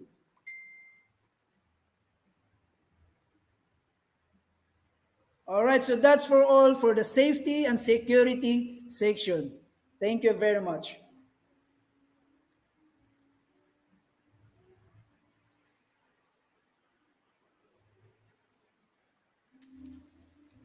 Thank you so much, Sir Richard, for the elaborative discussion for our security here in JMCFI.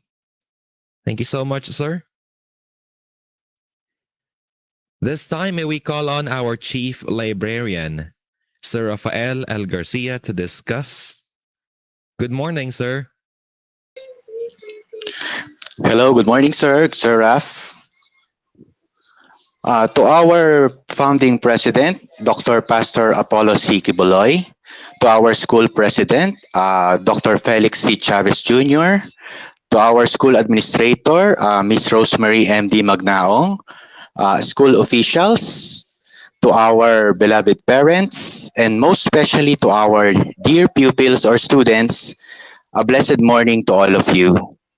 And now I'm going to present the Learning Resource Center, or simply called the library.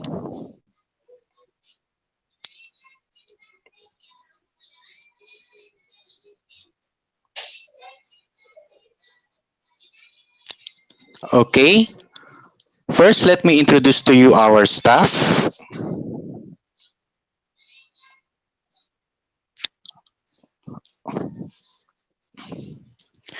Our registered librarians. Yours truly, I am Rafael L. Garcia. I am the Chief Librarian of Jose Maria College Foundation Incorporated. I am a graduate of Bachelor of Commercial Science, major in Management in Jose Rizal University. I graduated year 2004. I also graduate of Master of Library and Information Science in Baliwag University, year 2010. Our Assistant Librarian, Ms. Ansi Humamil.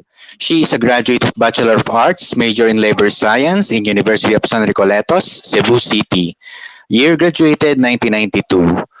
Graduate of Bachelor of Laws in Misamis University, year graduated 2014.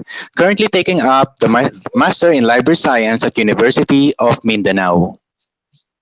Our beloved staff, Ma'am Myla V. Yulo.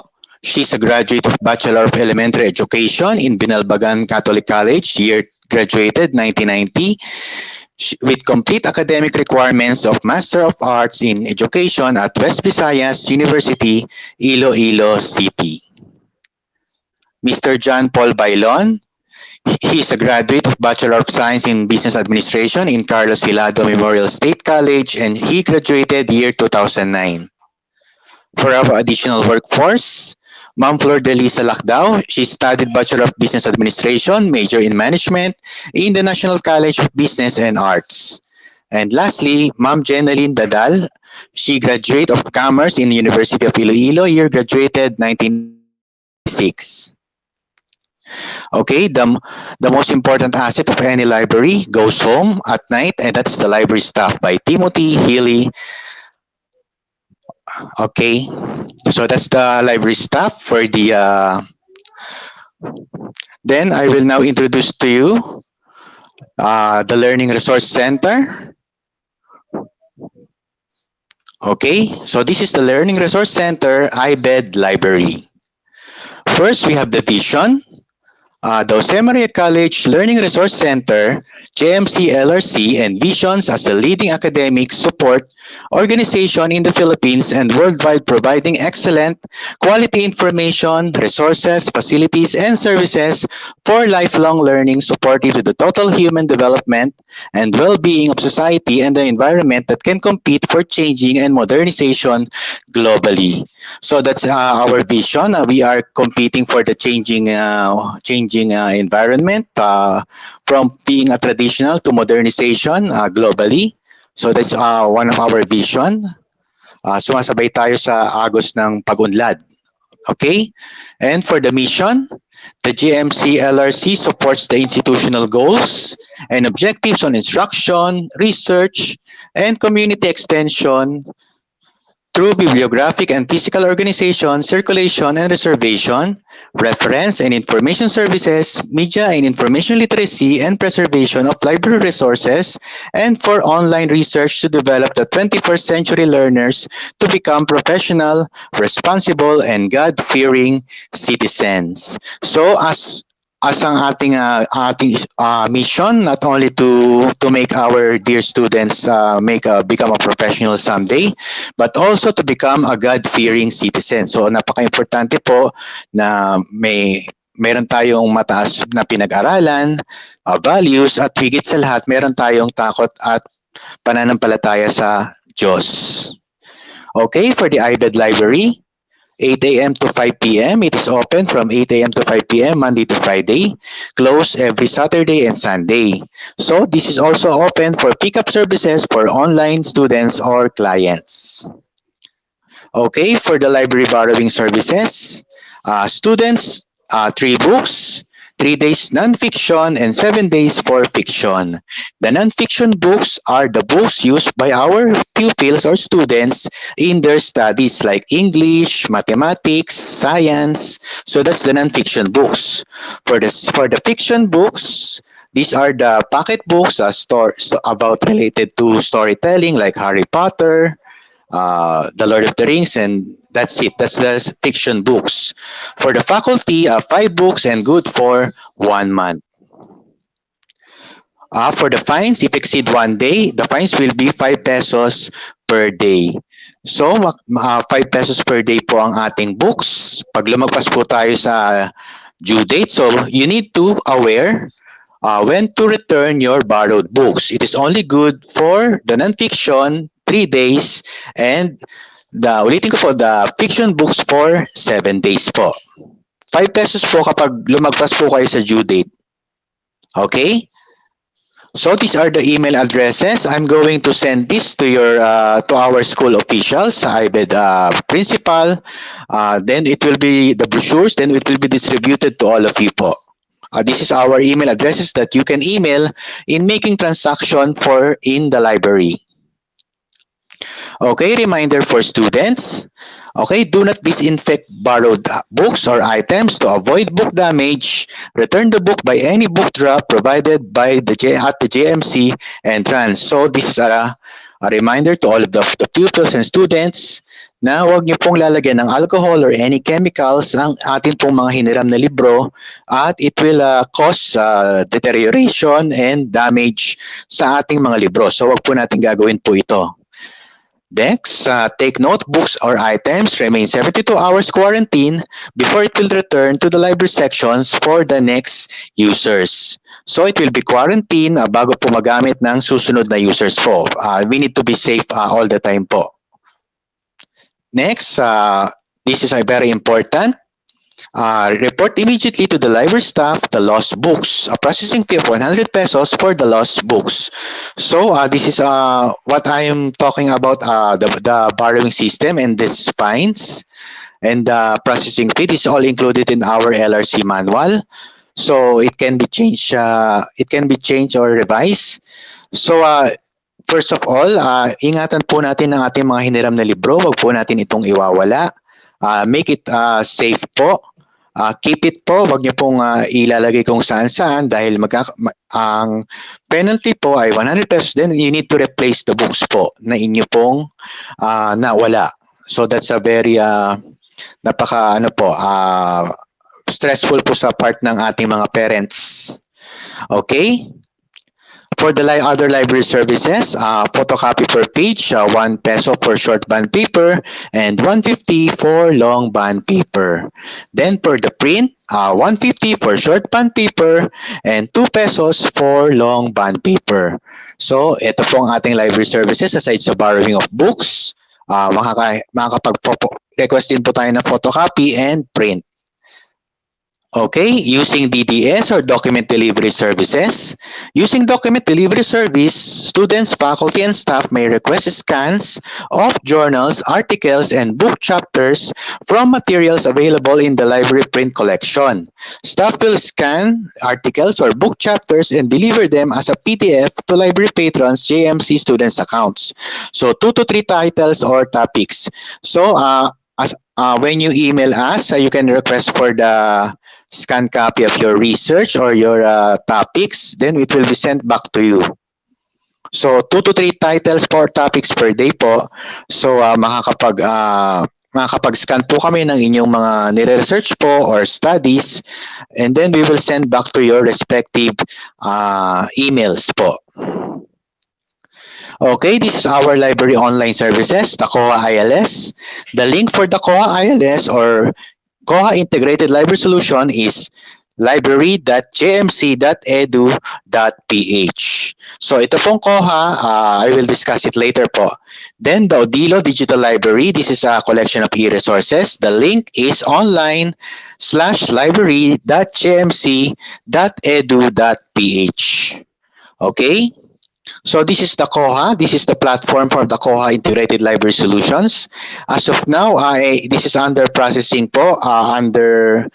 Currently, we are encoding print collections, book collections, and then it will be displayed later on kapag nalagay na po namin ng maraming print resources. This will serve as the online public access catalog or the OPAC of the library. So aside from the e-resources, magiging aware din po kayo sa mga print collections like books and journals po. Pero ito po yung under processing pa po. Okay? Next, this is the very important online of the Jmcfi library, the Odilo Digital Library. So it is originated in Cartagena, Spain, and this is a carousel of e-resources po.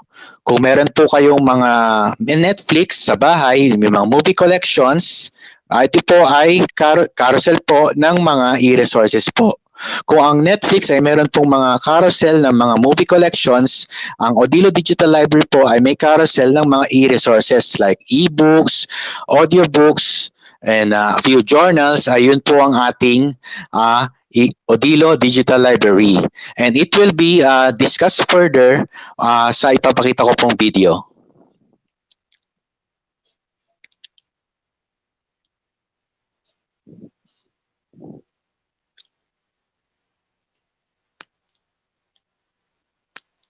Okay, let's listen po sa ating video.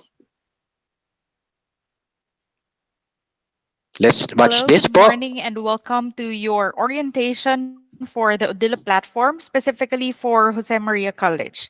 So to start with, please make sure that you have already approached your librarian or any library staff for you to be able to get your login credentials.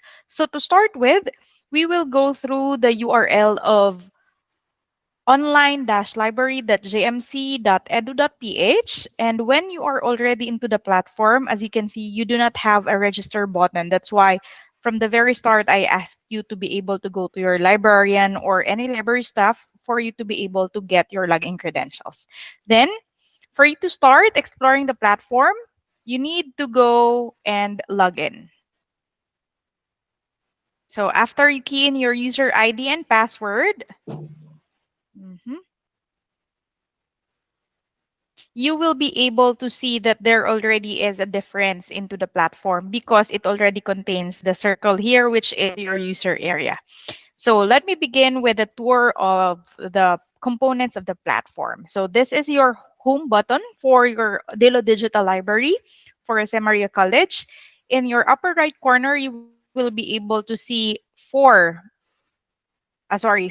buttons already. You have your home, notifications, your user area, your help, and your search button. In here, you will also be able to see this one, the moving carousel or the moving banner, in which it's sometimes utilized by your institution for specific announcements or special announcements and other features. At the same time, below here, you will be able to see carousels from various disciplines. We have arts and sciences.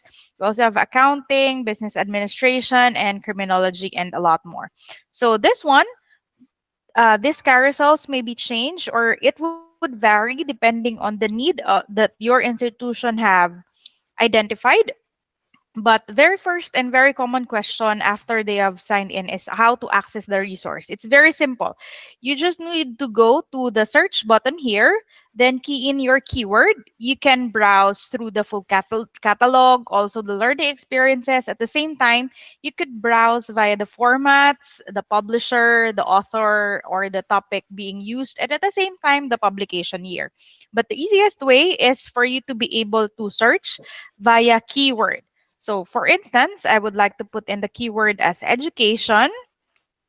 And when I press enter, I will be shown that currently under education, there are currently 3,689 available resources, 2,736 of which are ebooks. Then there's 539 audiobooks, 194 summaries, 147 videos, and 75 courses. So you would be able to differentiate also the resources based on the button here below. So for instance, is if I would like to borrow a resource or I'm interested in going through a resource, I will click that resource. I will be able to see the title. Then here is also the author. At the same time, there's the option to borrow or preview. I would also be able to see here the ratings. I can mark this as my favorite, or I can add this to my list. I can also share this to my classmates if this is reliable. But um, please make sure that the option of sharing will only be within the campus or within the institution, because if you are not a member of Jose Maria College, even though you will be sharing this information or sharing this link, the other person will not be able to view that resource. There's also the summary and the topics or the general classification of the particular resource that you have borrowed. In here, you would notice that this one, it has a logo in here or it has an icon in here that pertains to the ebook. So if I'm not sure yet if I will be able to open those resource or I would be using the resource, I could use preview, then it would open to another tab. But if I'm already very much convinced that I will be using the resource, I will be pressing borrow. So in pressing borrow, it would lead me to title checkout. So for me to be able to use this or to read this, I have two options. The first one is to read via the Newbie Reader, which is the default, and it is Odilo's own reading platform. And I could also use the ACSM default, or it could be downloaded for offline reading via our Adobe Digital Editions. So here, if I may be able to do this, I would need to be able to share, or I would need to be able to open that resource, that particular resource, into another platform or another tab. So for instance, I click read here, and if you could see, it opens a new tab, and that new tab will be directed to the Newbie Reader. The Newbie Reader is a platform that was made by Odilo for you to be able to view resources for your ebooks. So how different is our Newbie Reader to other readers or to other resources or other EPUB reader? This is specific for our online reading. So if you can see here, this was the book that I was doing or I was reading. Then I'll just put next, next. I will. You would also notice that there are 5 buttons on top, and I'll go over each one specifically later on. So the first one here, it would also show me how many pages are left for me to be able to finish a particular chapter. So for instance here, this is the preface, and I would like to be able to highlight this one and mark it. So all you need to do is highlight it, then right click, and you would be able to choose the highlight color. You would also be able to put in the notes that you want. And at the same time, aside from that, if you have this one, you could also do a share to um, your social media pages. But please take note that if you do share this to your social media pages, only that part will be shared and not the entire resource. Another very good feature of the Newbie Reader at the same time is the text to speech. If you have noticed that there is a play button here on top, and if I press play,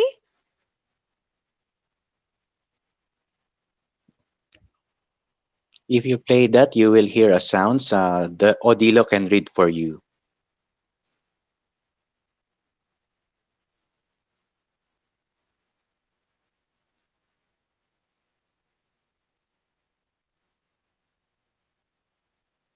so it gives you a person or an audio that reads the particular line in this ebook.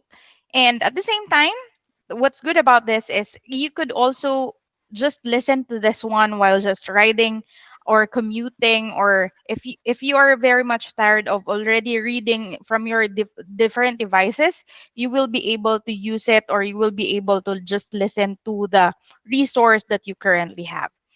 Also in here, there's the search button if there are particular keywords that you wanted to check within the resource. There's also the markings in which you can bookmark it, and you could also have the option to be able to view it on a reading mode. If you would notice, there is also a menu here in which it shows the chapters, the bookmarks and notes that you have made, your reading history, at the same time, the readability settings and voice control.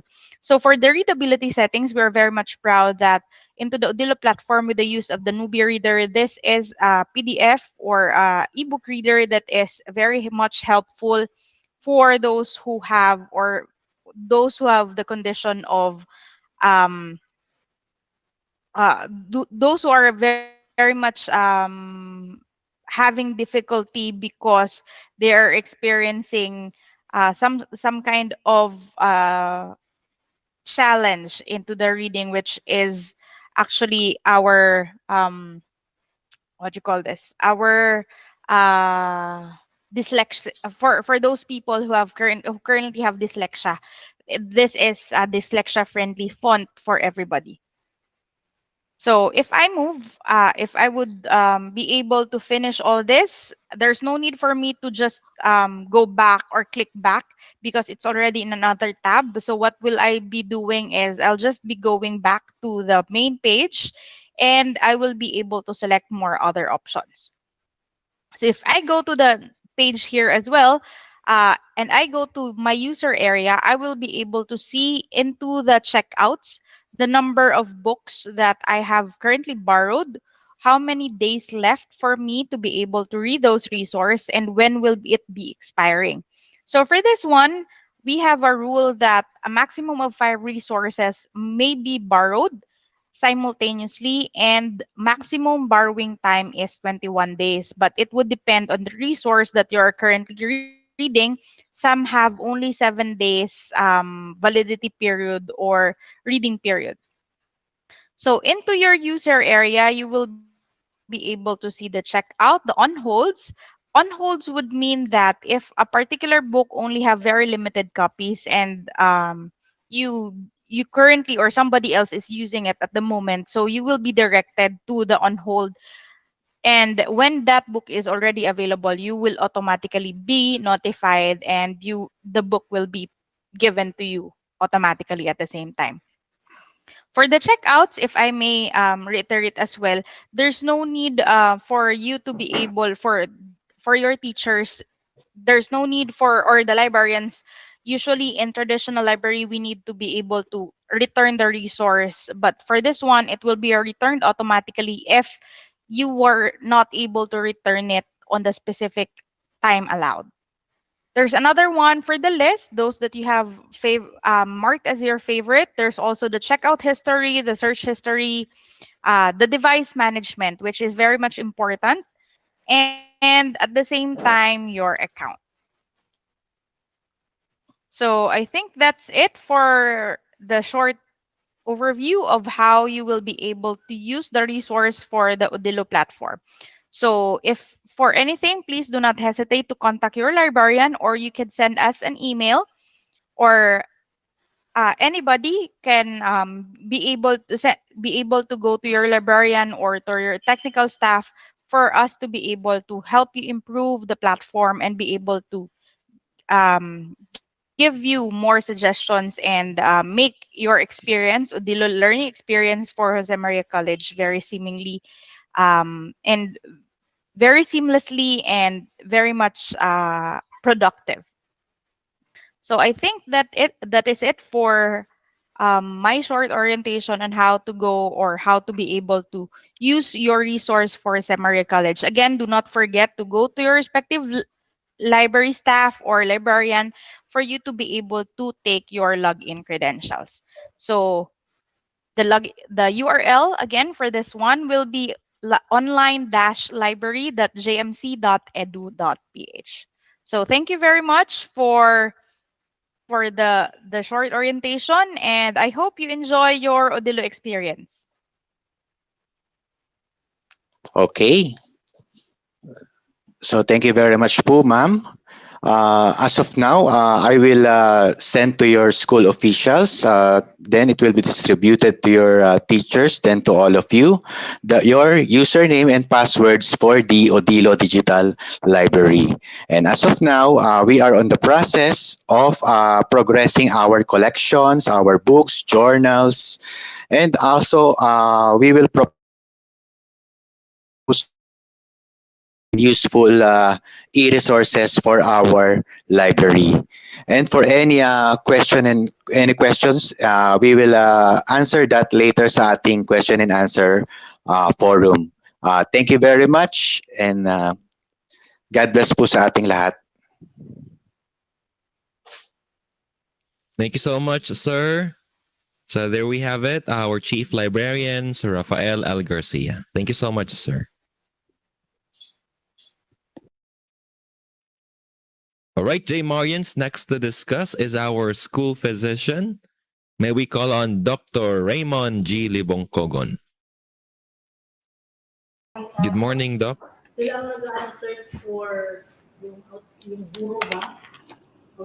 Doc Raymond, good morning. Hello, sir. Wait lang, ha?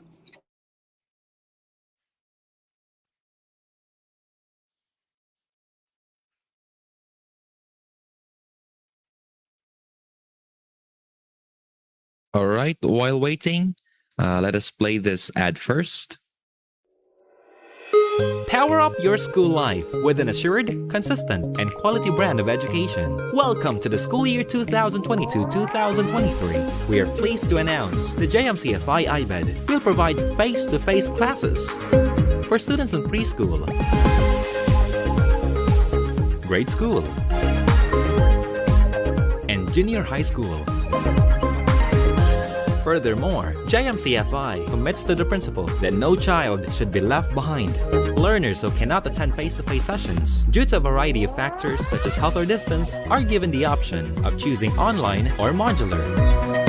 We are proud to say the JMCFI Ibed is fully equipped for hybrid learning.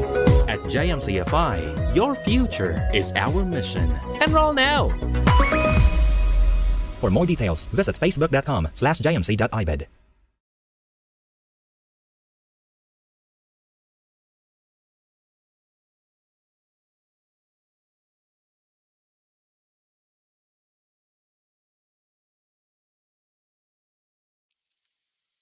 Okay, this time I guess Doc Raymond's ready.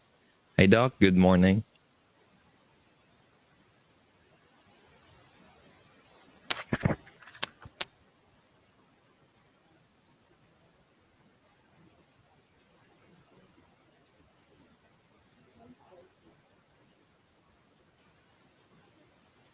Doc, I guess your microphone's muted. We cannot hear your audio.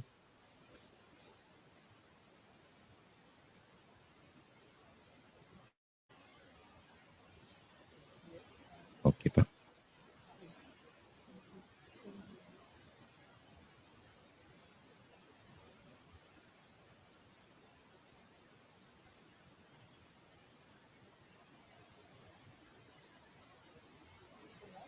Doc, your audio is muted po. We cannot hear you.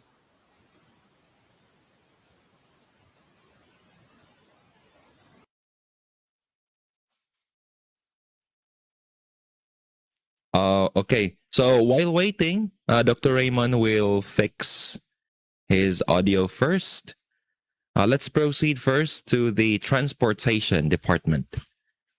So this is a prepared audio-video presentation, and I'm going to play it. In behalf of Sir John Ray Marimon. Once again, a pleasant day to everyone. This time, I will discuss to you the institution's policy regarding the transportation services. This includes the campus traffic and parking regulations. So it's been a while since the students had their face-to-face classes due to pandemic. But on behalf of our founding president, Pastor Apollo C. Kibuloy, we welcome you once again in JMC compound. Nevertheless, we still recognize the threat of COVID-19 in our community. Thus, this institution has implemented new policies to address this concern. To formally start, let's proceed to the details of this orientation.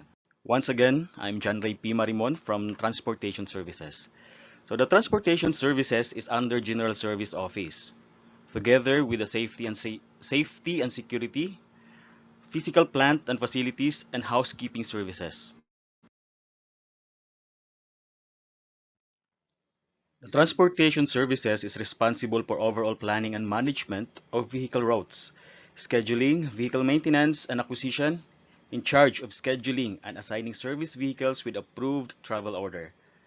Now let's proceed to traffic and parking rules. The Jose Maria College Foundation Incorporated grounds are private property, giving the school the right to take action against violators of the traffic and parking regulations. The school adopted regulations pertaining to campus parking and traffic system in order to provide safety to campus community, including the facilities, and to minimize congestion during peak hours. To attain these goals, it is required for all students, faculty, and staff to become more familiar with the traffic and parking regulations and abide them at all times. So the regulations are applicable to all students, faculty, and staff. So for our traffic regulations, all traffic parking rules and regulations are in effect during school hours. For number 2, to ensure the safety of our students, we strictly impose the 5 km/h speed limit inside the campus. Since we are expecting a large number of vehicles coming in, the use of cell phones while driving is strictly prohibited. Next, registered vehicles will be provided with gate pass stickers. Security personnel have the authority to confirm the identity of the people entering the school premises. Without the gate pass sticker, entry of the vehicle will be denied. So we have here the color-coded gate pass stickers. So purple for the school official, yellow for the employee, blue for the student, and red for the guardian and parent.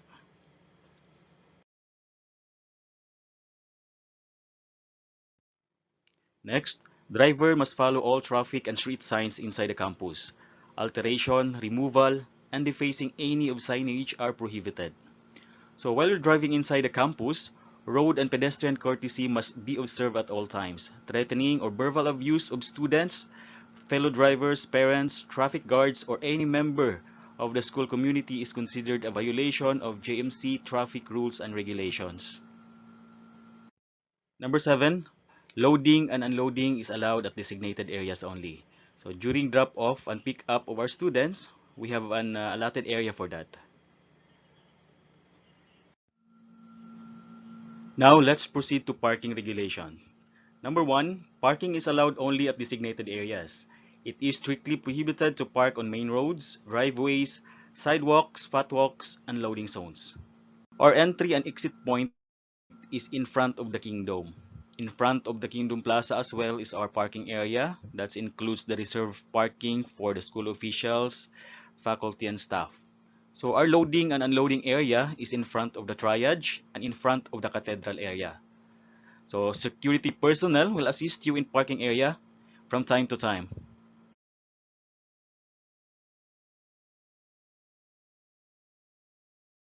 So the motorcycle parking pala is located beside 7-Eleven store outside po sa ating compound. So may isang entrance po tayo doon for our students, faculty, and staff. So next, due to our limited parking, we will have a plate number coding scheme. Ito po ay parking only. So during this period, coded vehicles are allowed to drop off and pick up students only. So ito po yung number coding scheme natin. Kung yung sasakyan natin is plate number ending in 1 and 2, so sa Monday po, hindi po tayo allowed mag-park sa loob. So sa 3 and 4 naman po, sa Tuesday po tayo hindi allowed mag-park sa loob. 5 and 6, Wednesday, 7 and 8, Thursday, 9 and 0, Friday hindi po tayo allowed mag-park sa loob. Then for Saturdays, no coding po tayo doon. So everyone is allowed to go inside. So motorcycle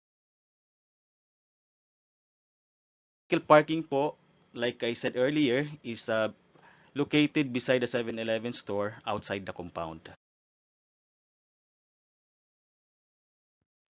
Next, overnight parking is strictly prohibited. Parking is limited up to 12 midnight only. In case of emergency and official school function, kindly coordinate with security for assistance.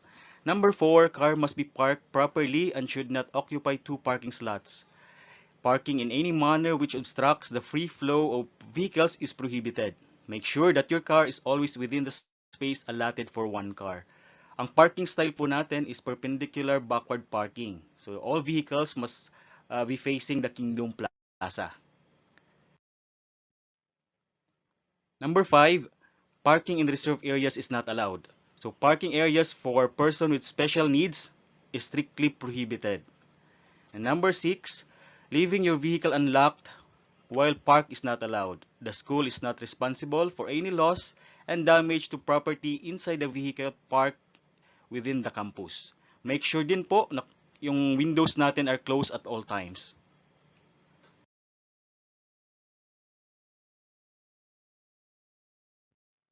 So for the violation, the traffic personnel designated to enforce these rules and regulations shall hand a violation ticket to the driver or will place a violation ticket in front of the windshield.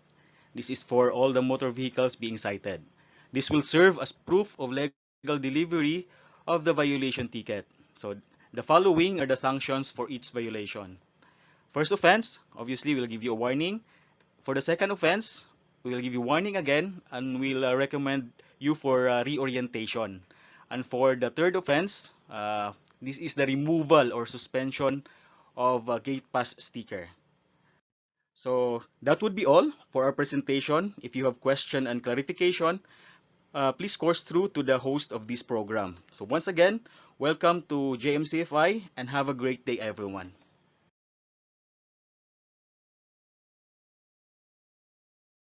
Thank you so much, Sir John. Sir John, by the way, there are students asking for the car sticker. Can we answer the question real time, Sir John?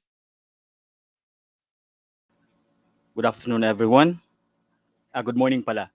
Yes po, regarding po sa carpool services natin, nakita ko po sa comments, Can I am audible? Hello? Sir John?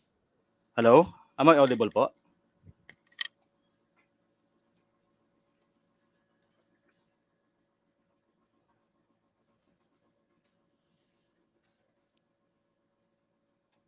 Hello? I am Hi, audible po? sir. Yes po, yes po. Like Okay. from Rihanna Bernie Santos, where can we get the car sticker po? So car stickers po will be communicated to OSAS because right now we don't have on process po itong car stickers natin. So but before the start of class, we will have it and it will be distributed to everyone. So regarding po sa carpool services natin, so currently it's on process. So yung fees natin is not yet fixed, but we will give a notice po once final na po yung fees natin dito. Thank you so much, sir. Thank you so much. Once again, we have heard Sir John Ray Marimon, our transportation head in JMCFI. Thank you so much, sir. This time, may we call on our school physician? I guess Dr. Raymond's audio is now ready. Good morning, Doc. Hello, good afternoon. Good morning to everyone. So I apologize for some of technical difficulties a few minutes ago. So, ayan. So Sir Raf, dinig naman ako, no? Yes po, Doc. Nadidinig na? Okay. Yes po. Magandang umaga po sa lahat. We'll try to make this short because it's already 11:30 a.m. Baka nagugutom na yung ating audience. Again, pleasant morning to everyone, especially to our administration, headed by our President, Dr. Felix Chavez, and the faculty and administration of the basic education of JMCFI, also to our dear parents, and of course, our learners and pupils. I would like to introduce myself. I am Dr. Raymond J. Libongkogon, your school physician. So right now, I'll be sharing to you some of the health services that our clinic is offering for this school year. So alam natin na for the past 2 years or so, medyo challenging health-wise because of the ongoing COVID-19 pandemic. And thankfully, by the mercy of our Almighty Father, no, parang bumababa na yung mga cases ng COVID-19, and now we are actually opening our doors to reopening our doors for face-to-face classes. So we'll be seeing each other dito, no?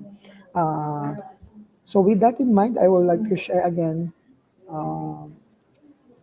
this health services. Of course, as the arm of JMCFI, our goal is to ensure the complete health and well-being of all of the members of JMCFI community.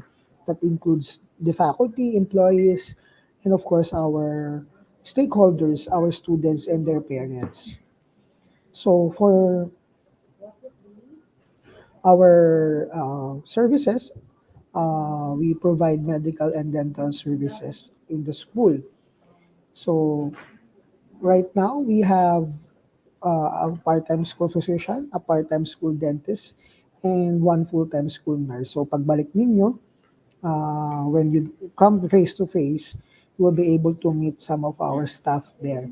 No? For our services, for example, we have, of course, medical consultation in our clinic. So if anyone gets sick, gets ill, so they are welcome, very much welcome to go to the clinic. Of course, with lalo na sa mga elementary students with the permission or guidance of their teachers. Okay? Then we will actually have a system, triage system to detect kung ano yung symptoms ng pasyente natin, no, ng mga estudyante natin or anyone who gets ill. Kasi alam natin na if they are presenting with infectious diseases, alam naman natin yung sa COVID-19 or anything communicable o nakakahawa, we will actually automatically place them in our new isolation area. So yung clinic natin, as to inform everyone, is actually ongoing intensive renovation to make it bigger and to accommodate more students and more patients. So from 3 bed now, we will be having 5 to 6 beds, and you know, and there is a separate isolation area or isolation room for anyone who is suspected of having any infectious diseases. Okay? So, yan ang ating mga medical services. So, of course, after consultation, we will be able to provide them with essential medicines. And of course, if they need to be checked further, kung sa hospital or sa other doctors outside, we will refer them. Okay? And we will also advise them if they need to go home to rest for the day. Ang ating dental services, of course, in addition to our medical services, you can also avail some of our vaccines there at a much lower price, no, compared to outside. So we offer flu vaccine, pneumococcal vaccine, hepatitis vaccine, no? So that is available those are available in the clinic. So kailangan lang ninyo magpa-schedule. For our dental services, of course, as part of our free services, pwede kayo magpalinis doon for free, no? Okay? But it's by appointment. They also offer further dental procedures, but at a cost lang. Pero we will also offer that at a lower price compared to the outside. So, ang dental services natin, it will be actually by appointment only because the dentist will be there at certain times of the week. So ayan po ang ating process during medical consult. Again, the school nurse is our frontliner. Once a patient or once a student visits the clinic, he will be seen, or she will be seen accordingly. She will be assessed if it's emergent, urgent, or non-urgent. Then you will be referred to a physician. If it's emergent or very emergency siya, our nurse will conduct the patient to the nearest hospital, and of course, on the way, the parents will be informed.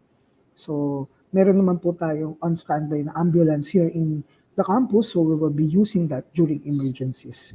So, that's for the appropriate management. Okay, so pwede natin silang bigyan ng gamot if needed, or first aid, no, or refer them sa kung kailangan, no, sa ibang physician or sa specialist. So, for the new students, we will actually be requiring everyone to submit their chest X-ray, no, and CBC, especially those starting from grade 4 to above, to senior high. Yan po yung ating requirements po.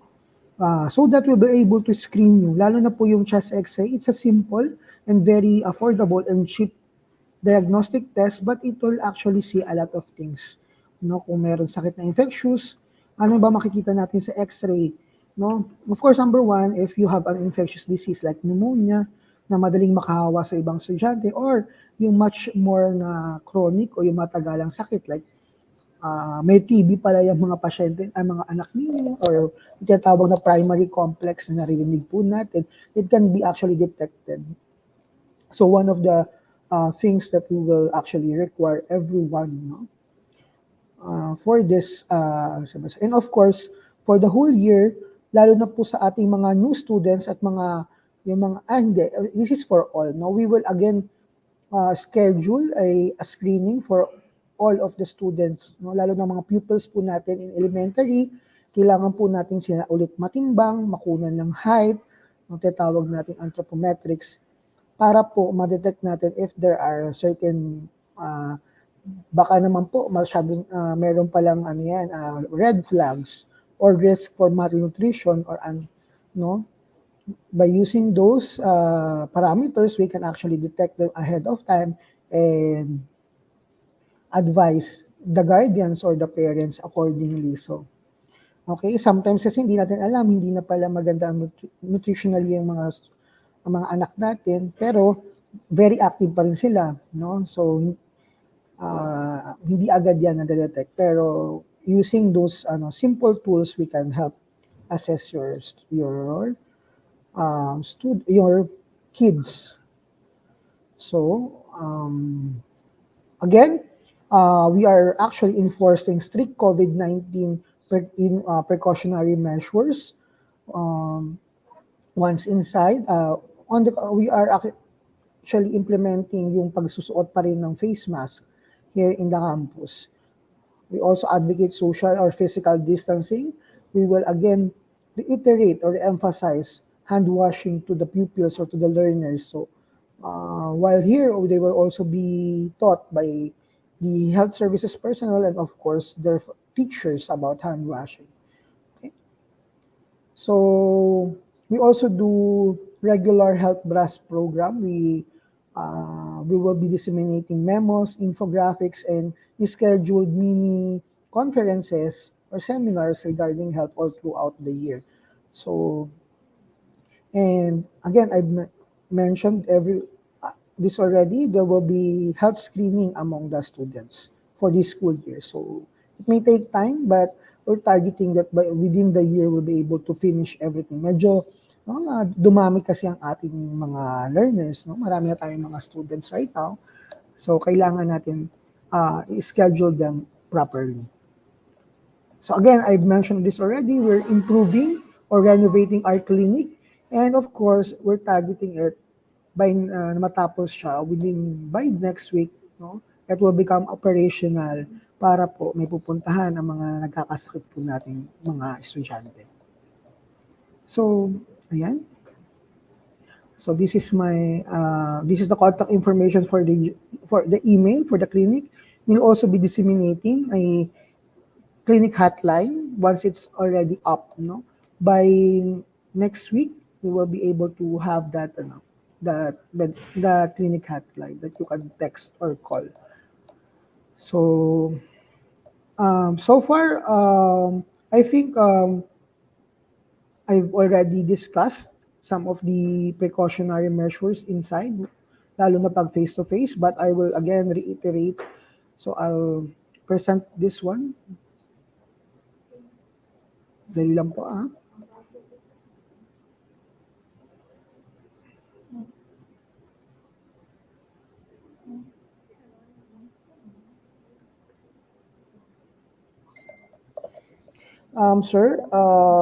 Sir Raf, I have another slide. Pwede po yun makita? Okay, ayan. So, moving on, I'll share to you some of the key face-to-face learning health protocols. So, these are the general guidelines. I'll just skip some of that, yung lang relevant sa inyo. Okay. So for the basic education, our Department of Education actually does not discriminate kung sino yung pwedeng mag face-to-face, no? Even those who are partially or unvaccinated students may be allowed to attend face-to-face activities. But sa mga parents po natin, we are really encouraging everyone, no, lalo na yung mga anak natin, na magpabakuna po tayo, no? Open naman po yung mga vaccination centers in malls para po dyan sa vaccination. Para po sigurado tayo o mataas po ang protection ng ating mga estudyante even they go outside. So, we will also be getting the list of those who are vaccinated, partially vaccinated, o kaya yung mga hindi na bakunahan. And we'll also have health information campaigns para malaman din po ninyo further yung benefits po nito. So again, we're highly encouraging everyone to get their kids vaccinated to ensure immunity and protection against COVID-19. Okay. So again, aside from COVID-19, maganda din po ang mga anak ay bakunado, no? Vaccinated against, of course, yung flu vaccine. Yan yung isa sa mga common na advice po sa inyo. And hopefully, you have your pediatricians to update their vaccine status para po dun sa mga iba pang mga sakit. Okay? So, ayan. Let's see. So, ito po, in our stations, pagpasok po natin, there will be hand washing stations or kaya alcohol dispensers or that the students will be using or anyone coming in will be using. So, masanay na po tayong mag hand wash or mag-sanitize po lagi. Okay. Of course, lahat po ng mga estudyante or anyone, no, we are actually requiring the students to bring their own personal hygiene kits. Ano po ba ang laman nito? You have your 70% isopropyl or ethyl alcohol or pwede pong sanitizer. They have their own cleaning wipes or tissues there. Dapat po mayroong additional face mask at preferably meron po kayong sabon or hand soap. The best pa rin po kasi yung paghugas ng kamay using antibacterial hand soap at saka water. No, kaysa lang lagi po tayong nag-alcohol. Okay? Then, ito po yung ating requirements. Again, all of the students or anyone coming inside the campus are required to wear their surgical mask. Ito po yun. Or better, if you have your KN or N95 mask. Tingnan po natin itong illustration or picture dito. May magandang protection against viruses, at least yung surgical mask. Better po yung KF94 kasi po double layer dyan. Surgical plus cloth inside. Pero ito pong isa, hindi na po advisable dahil po ito yung medical grade at makikita na natin sa ospital. Yung mga tela po na mask, they are discouraged. Sana po hindi tayo gumamit nun kasi tatagos lang po ang mga bacteria, mga viruses sa cloth mask. Well, hindi po natin magagamit for protection yan. So again, akin pong inuulit, I am re-emphasizing this, that all students or even yung mga parents na papasok po sa ating campus must wear their surgical mask at the very least. So, ayan. So, ngayon po, we are actually alert level 1 in whole of Davao City. So, pag sinabi po natin alert level 1, yung occupancy capacity po, magmamatter po kasi yung alert levels in our face-to-face activities. Kung alert level 1 po tayo, pwede po tayong ma-occupy 100% or fill indoor and outdoor venue capacity. Pero pag nagkaroon po ng alert level na mas mataas, 2 and above, of course, we will review the policies. So, pwede pa din po natin mag face-to-face pero we will drastically reduce the capacity. Pero at may possibility na ika-cancel po natin ang ating face-to-face depending on the situation. Sige, hindi po natin masasabi kung talagang cancel na. Basta as long as alert level 1 po tayo, we will push through or continue with our face-to-face. We will disseminate information that it will, kung maka-cancel po ang ating mga face-to-face classes due to increase in alert levels or ibig sabihin po nun, tumataas po ang mga kaso ng COVID-19. COVID-19 cases are increasing that our hospitals are already overwhelmed. Yun po yung ibig sabihin. Okay? To protect everyone, we will always monitor the alert levels here in Davao City para so that we can decide accordingly.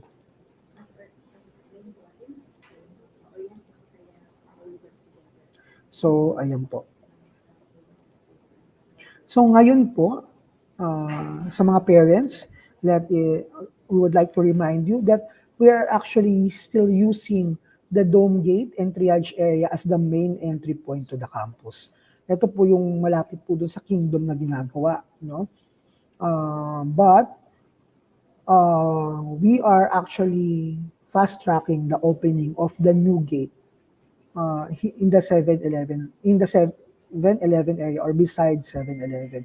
So to those parents, sa mga magulang o sa mga pamilya, na hinahatid po nila na ang kanilang anak at may sasakyan po kayo, dito pa rin po kayo sa dome gate and triage area papasok.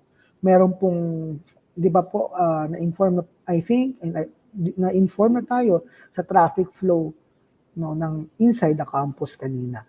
So again, and after that, you will undergo again your decontamination procedures. Pero po, sa mga nagko-commute, po, wala pong sariling sasakyan, you will be using the new gate na ating inahanda po sa inyo. So our basic education faculty and administration will inform everyone of the new changes kapag na-open na po yung gate. Hopefully, mabuksan po natin yun bago po tayo magsimula on September 19.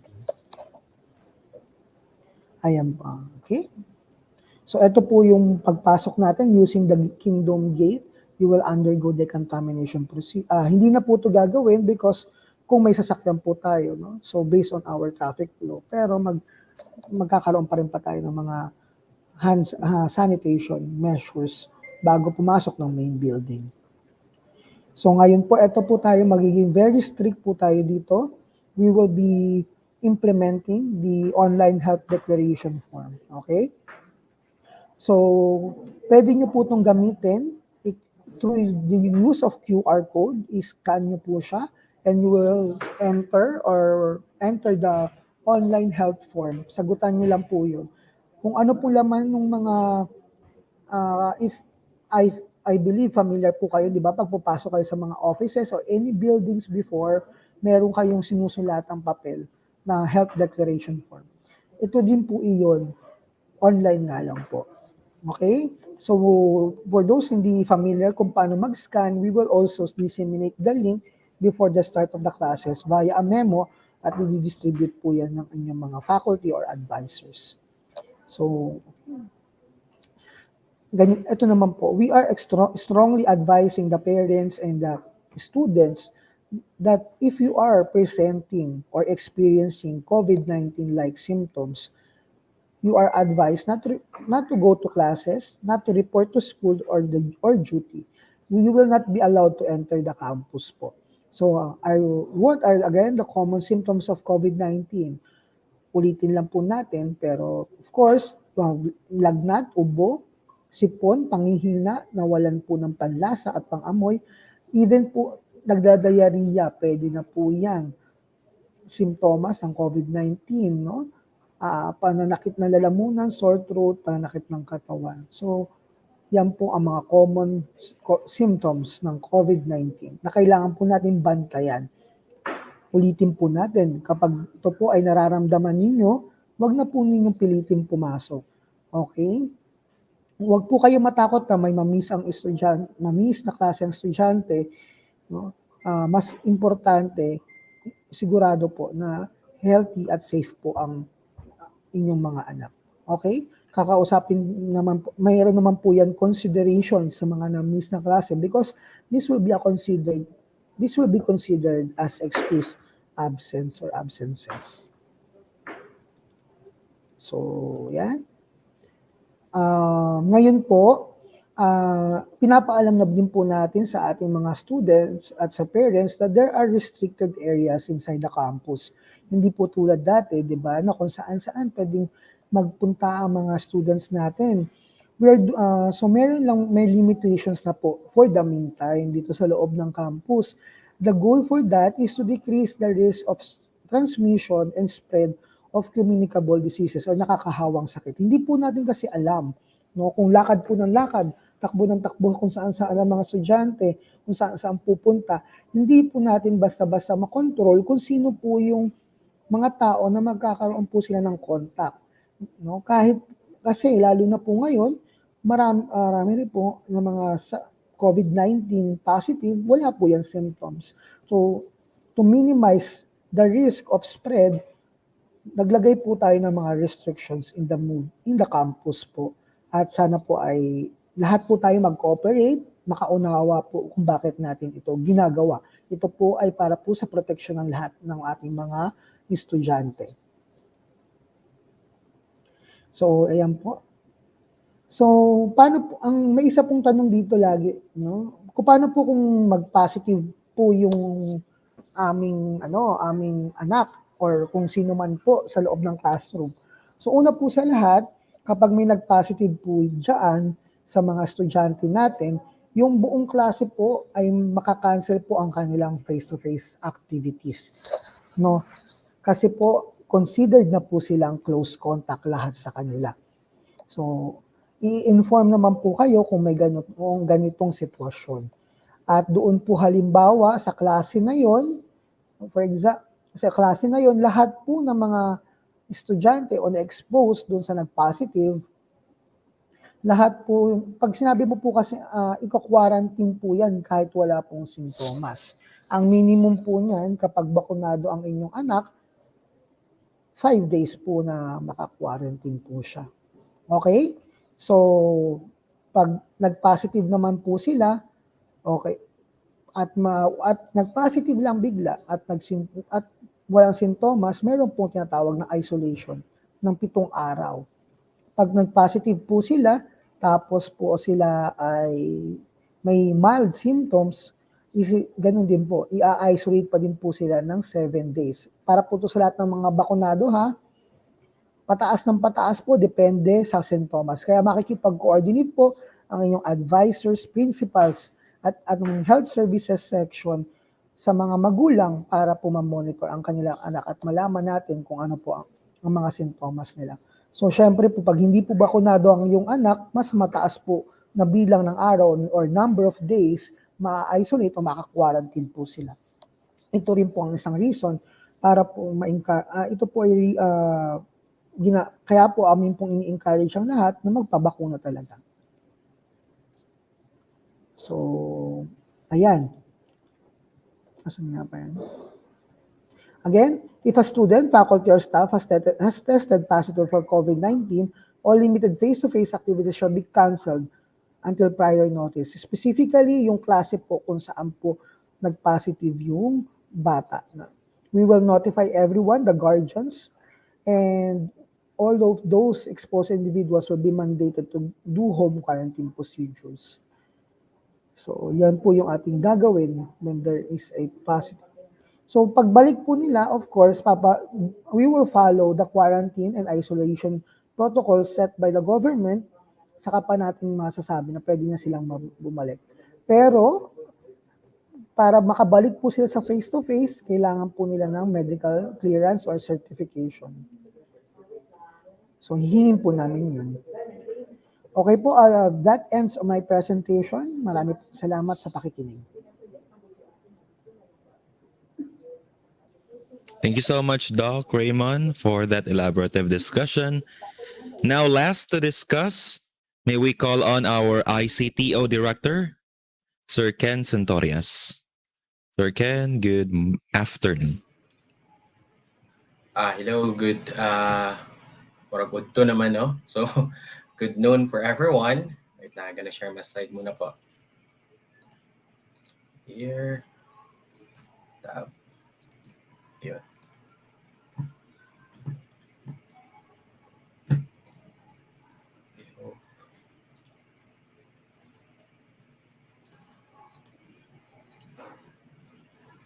Okay. Kita naman po daw, di ba, Sir Rafael, yung slides. Tapos audible naman po ako. Yes po, sir. Okay, sige, thank you. So, I will not make it long naman for everyone because we're fast approaching na for our lunch. So, again, parents and guardians or are the one that are supervising your children or kids in Jose Maria College. Again, thank you so much for trusting Jose Maria College being here in the institution. So, as a part of us, also the staff, and also yung mga teachers of the integrated basic education, we are also, kumaga, we are the extended parents of your children. So, kami dito also, we support whatever the needs with the educational resources that we can provide to the children. So, for now, I'm in charge of the IT. So, by the way, I'm Ken Centorias, and I'm in charge of the IT of the Jose Maria College Foundation Incorporated. So, right now, I'll be explaining or I'll be discussing what will be the services that we can offer, we have offered for the past years for the students of integrated basic education, and also to you, my dear parents. Okay, so kasi in the screen right now, we have here the My JMC or the my.jmcfi.edu.ph. So this is where you can see the fees that or you can see the student information system of each of your children, yung mga bata na under you. And also, nandun yung lahat ng information kung basically wala naman ito yung kasi for higher education like college, law, and medicine, dito lang makita yung grade nila. But that will be different for the Ibed kasi sa Ibed, yung cards kasi yung nire-release nila so wala siya dito sa system. But here, ang most basically makikita for the Ibed dito is yung fees talaga. Tapos yung certificate of registration and also your actual loan. So yung certificate of registrar or yung certificate of enrollment, nandun na rin yun siya sa system. So you can see it here on my Jmcfi page. So if you are officially enrolled in the current year, most probably meron ka ng account talaga nito kasi hindi makapagpatuloy pag wala kang account nito. Okay, anyway, later I will explain kung paano ka makapag-request if you forgot the password or username. We'll have that one. Okay, next is Odilo. Odilo is the online library system or the online library at jmcfi.edu.ph. Here is like a Netflix of books wherein all of the books that needed sa ating mga bata is dito natin makikita. Whatever subjects it is, like science, math, robotics, Filipino, nandyan siya lahat. So it will be also the comfort of our mobile phones, tablets, and laptops kasi pwede mo siya sa lahat ng mga devices. So, I believe ito na-explain na ito siya ng ating library kanina, before me, I believe. Schoology is the one that is implement for yung LMS na ginagamit ng senior high school students. Okay. Now, tapos yung Google Workspace is ito yung dito nakabilong yung ating Jmcfi email, yung Google Drive, yung Google Meet natin, yung Google Docs, mostly na ginagamit for collaborative or for learning na mga tools ginagamit is nandito sa Google Workspace. Okay po. Next. So this one, explain ko muna what is My JMC, no? So ito yung itsura ng My JMC na JMC portal. So basically, pag nandyan na siya, is dito mo makikita lang lahat ng mga needed more informations for that, no? Again, for the integrated basic education, is makita mo lang dito is yung fees ng bata. Tapos, you can also do an online payment here. In the online payment, meron dyan makikita ng online payment. But yung schedule, yung grades, hindi siya may makikita kasi separate man siya.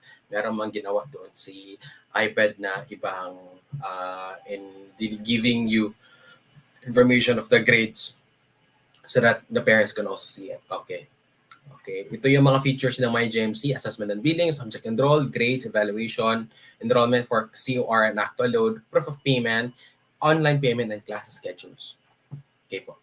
Next is the Google Workspace.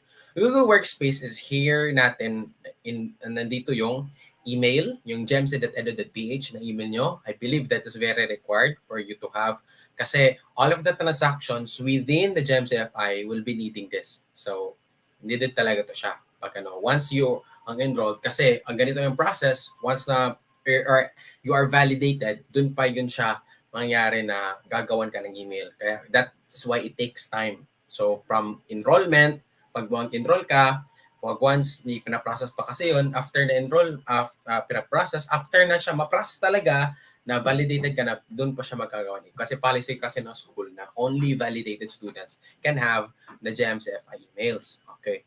Next, yung Google Workspace is yung online drive storage. Meron tayong 20 gigabyte online storage per account ng Jmcfi email. Okay? Calendar, docs, slide sheets, and many more. Mga gamit natin. Also, yung jmcfi.edu.ph email natin is that it can also avail discounts for some of the online platforms like yung Spotify, yung Canva, yun, pwede yun siya. And also some of the devices na pwede natin bilhin or gadgets. So, these brands.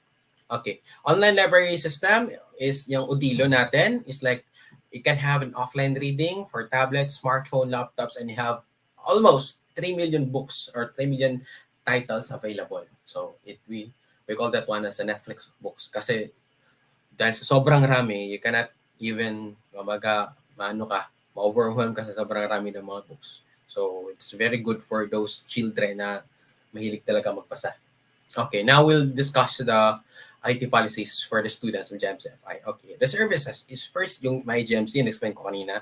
Next is yung GMC or Google Education Workspace. My workspaces, nun yun yung kanina, yung email, yung storage, yung apps, yung calendar, yung docs, and yun siya lahat. And then, for the college department naman, yun yung learning management ginagamit nila, yung Google Classroom. Okay. For Huawei learning, ito naman is para to siya sa college and medicine. So let's discuss more ito. Schoology is for the senior high school.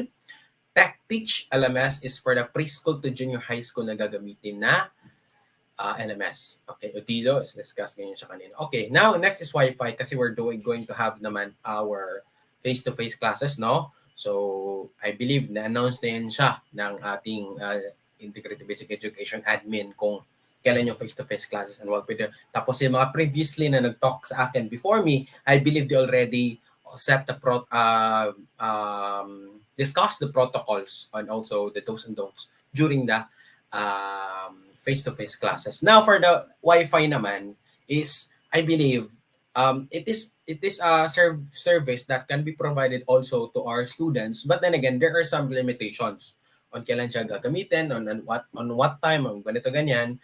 I believe yun doon siya na part kasi it is readily available naman for everyone to use. But then again, kasi mostly sa mga bata, kinokontrol yung paggamit ng internet dito sa campus. Yun, yung I cannot fully discuss or I cannot fully explain to you what really the limitations or kailan siya gamitin or on what time. I believe doon siya i-explain din ng ating admin ng ating Integrated Basic Education. What will be the policies in using the internet? But for using the internet, ito na may mga prohibit or mga don'ts na di dapat gawin, no? So, di siya pwede mag-spam, hindi tayo pwedeng gamitin for private or commercial purpose, for defamation, abusive language, hacking, or pornography. So, yun yung mga bawal gamitin doon sa GMC Wi-Fi natin if we're going to access.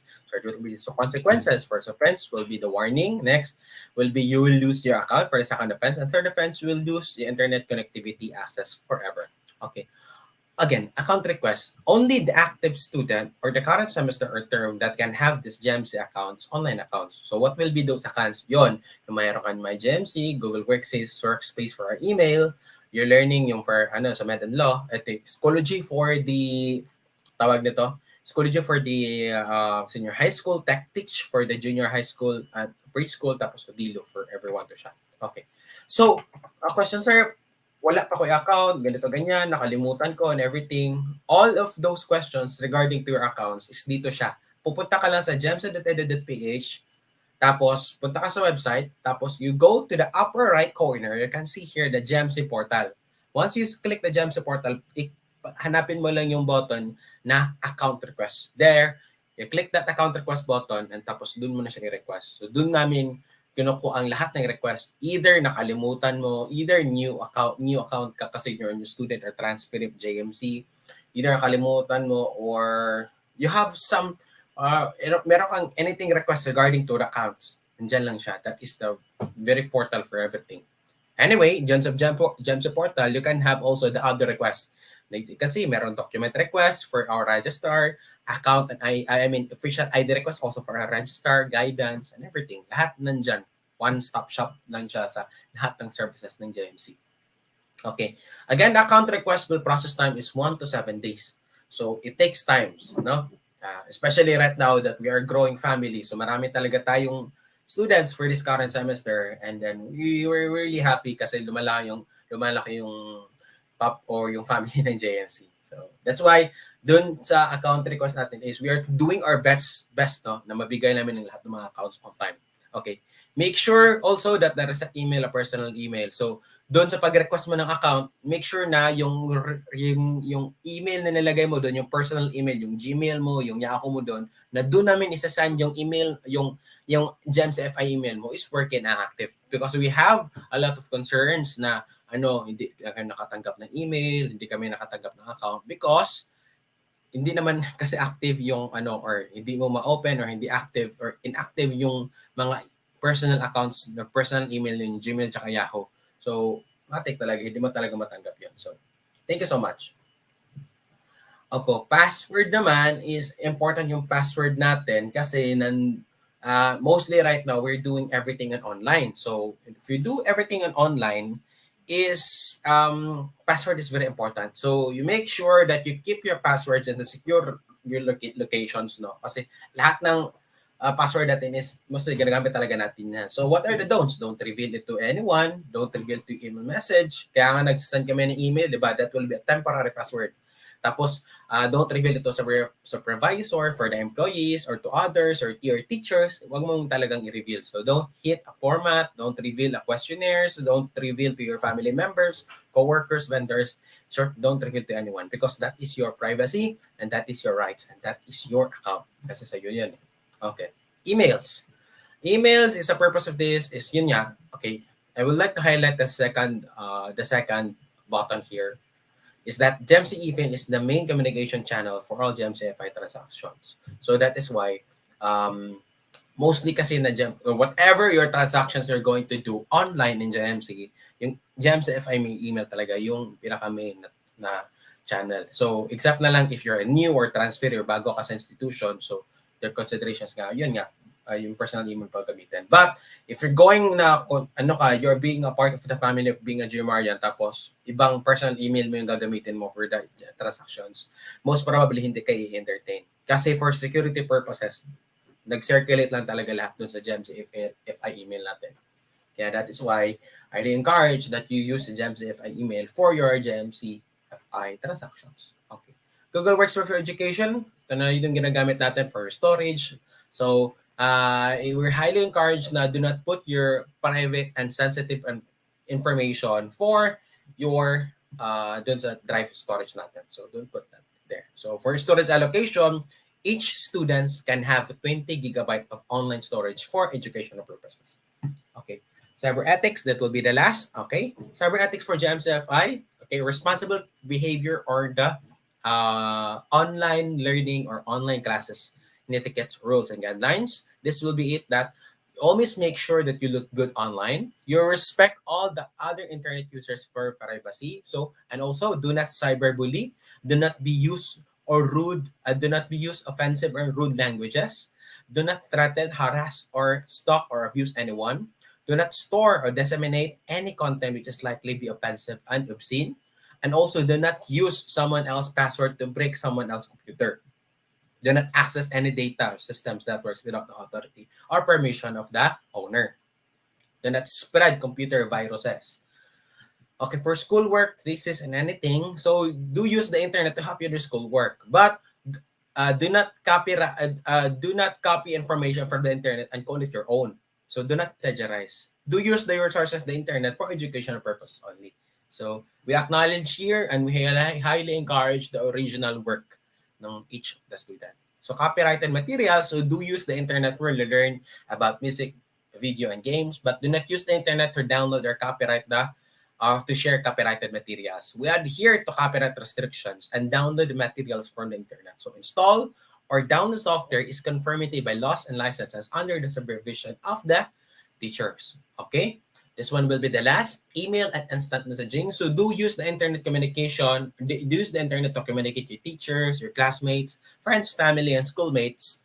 There. And do use the direct communication such as online chat, messenger, instant messaging with the teacher's permission. Okay? And also do not use the internet for communication with strangers. Do not pretend to be someone else. Do not be rude. Do not use banned languages. And do not give personal information and passwords to anyone. So, I hope that is clear yung mga natin, yung mga online tickets or online na natin. So that is also embedded to us as RJ Marian that we are also kind and then note for everyone. So thank you so much, no? So again, for the last thing and I will say for this noon is that think before you post. Or think everything. So you think it twice before you do something or you post something. Again, thank you so much. For online services, go to jmcfi.edu.ph/jobs portal for queries and questions regarding IT or technical. So go email us at it@jmcfi.edu.ph. So we'll respond as soon as possible. So again, I'm Ken Santorias and I represent the Information Technology Office. So thank you and have a nice day. Thank you so much, Sir Rafael. Thank you so much, Sir Ken, for the elaborative discussion. Thank you so much. Once again, good noon, J. Marians. So I guess it's already lunchtime and everyone's taking their lunch. So that would be the end of our General Parent Teachers Association orientation now. So it is also a good thing and the right thing to end this program with a prayer. Let's pause for a while and feel the mighty presence of the Almighty Father in this moment of prayer.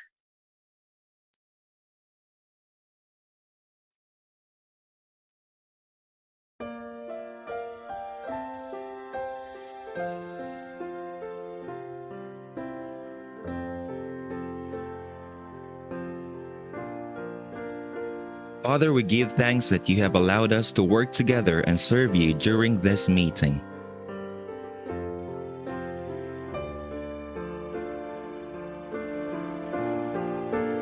We thank you for your guidance to fulfill the agenda in this meeting. We ask for your blessings upon each and every one of us present today.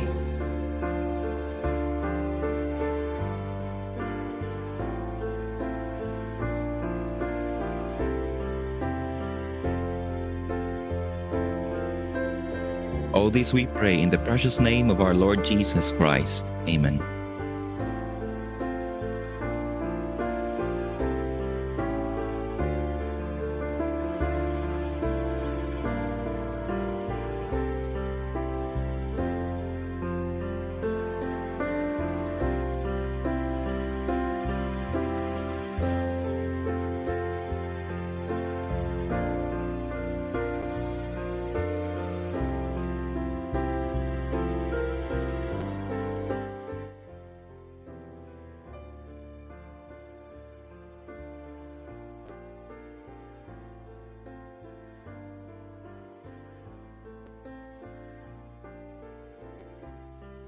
Once again, thank you so much, J. Marians, for tuning in to our live seminar for our General GPTA virtual orientation. I'm Raphael, and thank you so much for watching. If you have any concerns or questions, clarifications, please reach out to our class advisors, and they can help us answer your queries. Thank you so much.